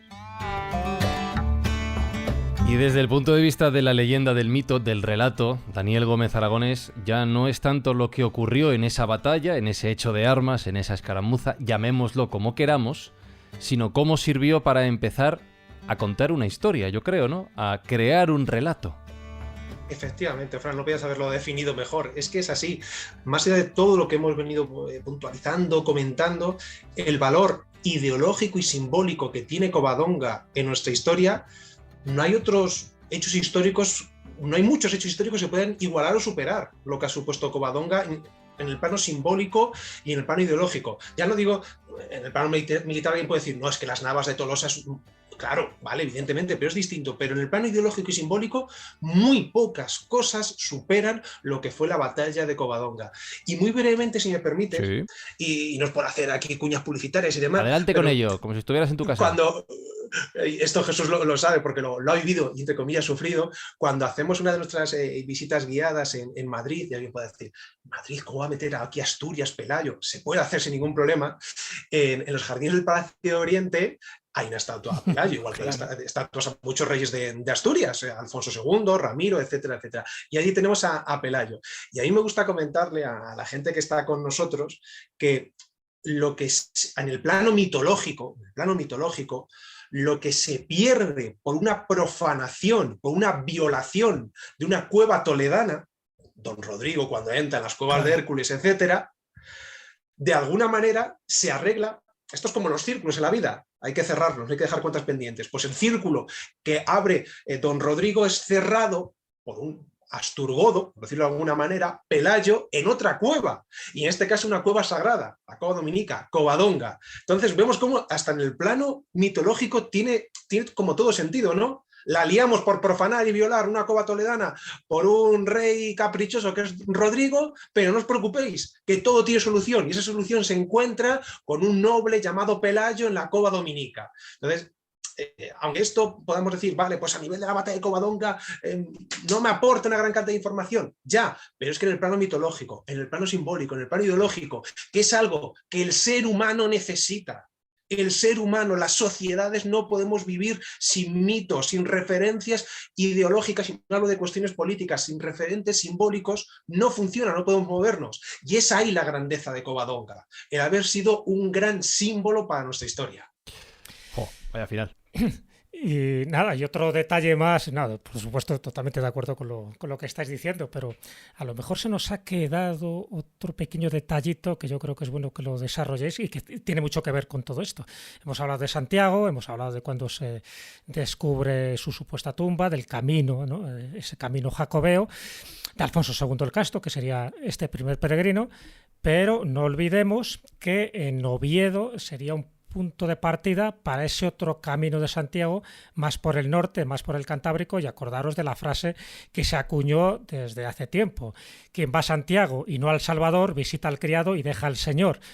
Es decir, desde vuestro punto de vista, ¿pensáis que así como hubo esa rivalidad con Toledo, y que tú, Dani, lo has comentado perfectamente, también existió esa rivalidad con Santiago cuando se implanta de una forma ya oficial y mediática el Camino de Santiago? Ellos también quisieron hacer ese otro Camino de Santiago más asturiano, partiendo de la Catedral del Salvador de Oviedo, con este refrán y con muchísimas más cosas, como lo del Arca Santa, con las reliquias. Es decir, hubo también ahí como una especie de pique para que hubiera un Camino de Santiago B y alternativo, pero también igualmente sagrado.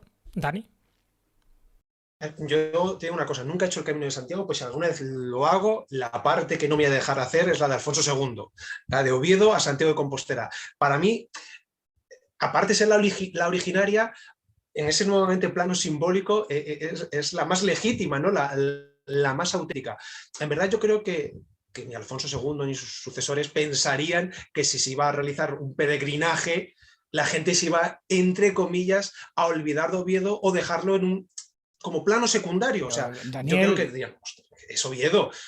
Teniendo en cuenta las edificaciones religiosas que se están realizando, ¿no? Claro, es que eso te iba a decir. En cuenta San Miguel, o sea, todas las reliquias, etc. Es como decir, no puede ser, o sea, no podemos dejarnos atrás Oviedo, hay que ir a Santiago, pero hay que pasar por Oviedo. Pero claro, es toda la ruta del ramirense, en definitiva, que al final se va a desarrollar como un prerrománico, pero en definitiva el ramirense que tiene características propias. San Miguel de Lillo, Santa María del Naranco. Pero hay un elemento fundamental. Que hay un elemento fundamental, y es que se llama el camino primitivo. Eso es. Y es por ese motivo. Claro, tú vas el camino francés, por ejemplo, Burgos, pues hasta el año 884 no es fundada por el segundo conde de Castilla, aunque es verdad que posiblemente hubiera un asentamiento anterior.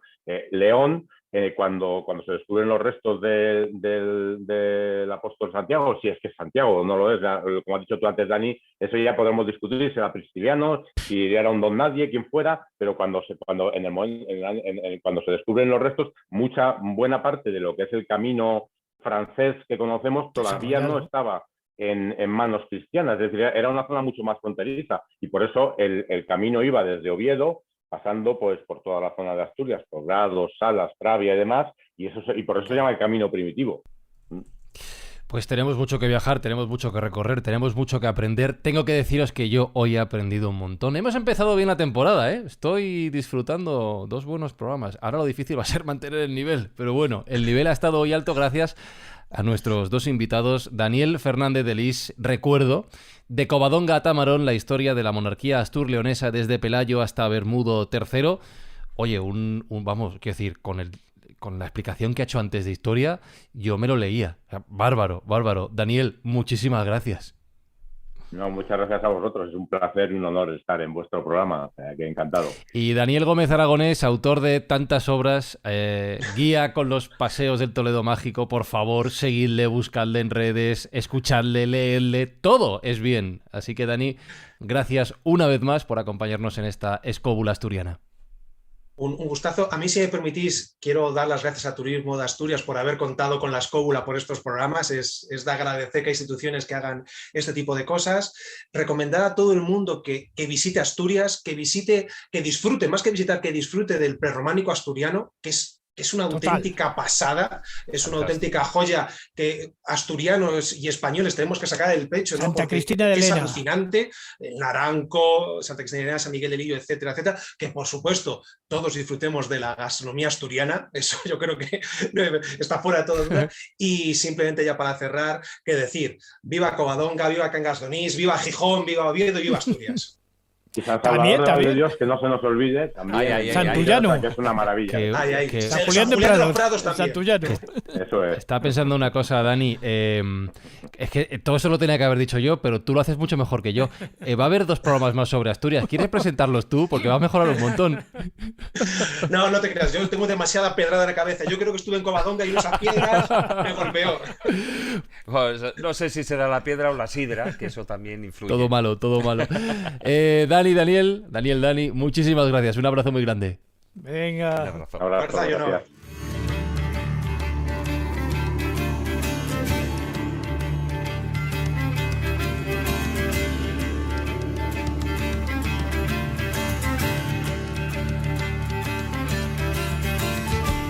¿Cuándo me llevas a Covadonga, Juan Ignacio? Cuando tú quieras. Además, te subo por el lago de Nol y la Arcina, que jamás los he visto. ¿Cómo? Que he subido muchas veces al lago de Nol y la Arcina, pero jamás los he visto, porque siempre había niebla, boira. En realidad yo he estado por ahí, David, y me ha pasado eso, de echarme un ratito a la fresca y de repente levantarse la niebla y no ver ni a la vaca que hay a 3 metros. Eso me ha pasado, de verdad. Pero, pero por un momento, fíjate que te habías asustado. Que Maese, lo he notado. Ya, ibas a decir, este programa es un hito, pero no por lo que hemos contado, sino porque Maese ha dicho que no ha estado en el lago Enol. No. Y sin embargo, aunque Maese no haya estado, existir existe, Jesús, y es muy recomendable seguir descubriendo todo lo que estamos contando en estos programas. Recordamos una vez más, gracias a la colaboración de Turismo de Asturias. Asturias existe, y creo que también Teruel. Así que un viaje muy recomendable, por supuesto, para ir allí, no solo por lo que hemos comentado de la parte histórica, sino también un poco lo que decía Dani por la parte gastronómica. Yo ahora mismo, en el momento que termine este programa, tengo ya aquí un cachopo, que esto, wow. Una delicia, una delicia. No junto compartes, con ¿no? una buena sidrina, por supuesto. Sí, venga, trae el bollo preñado.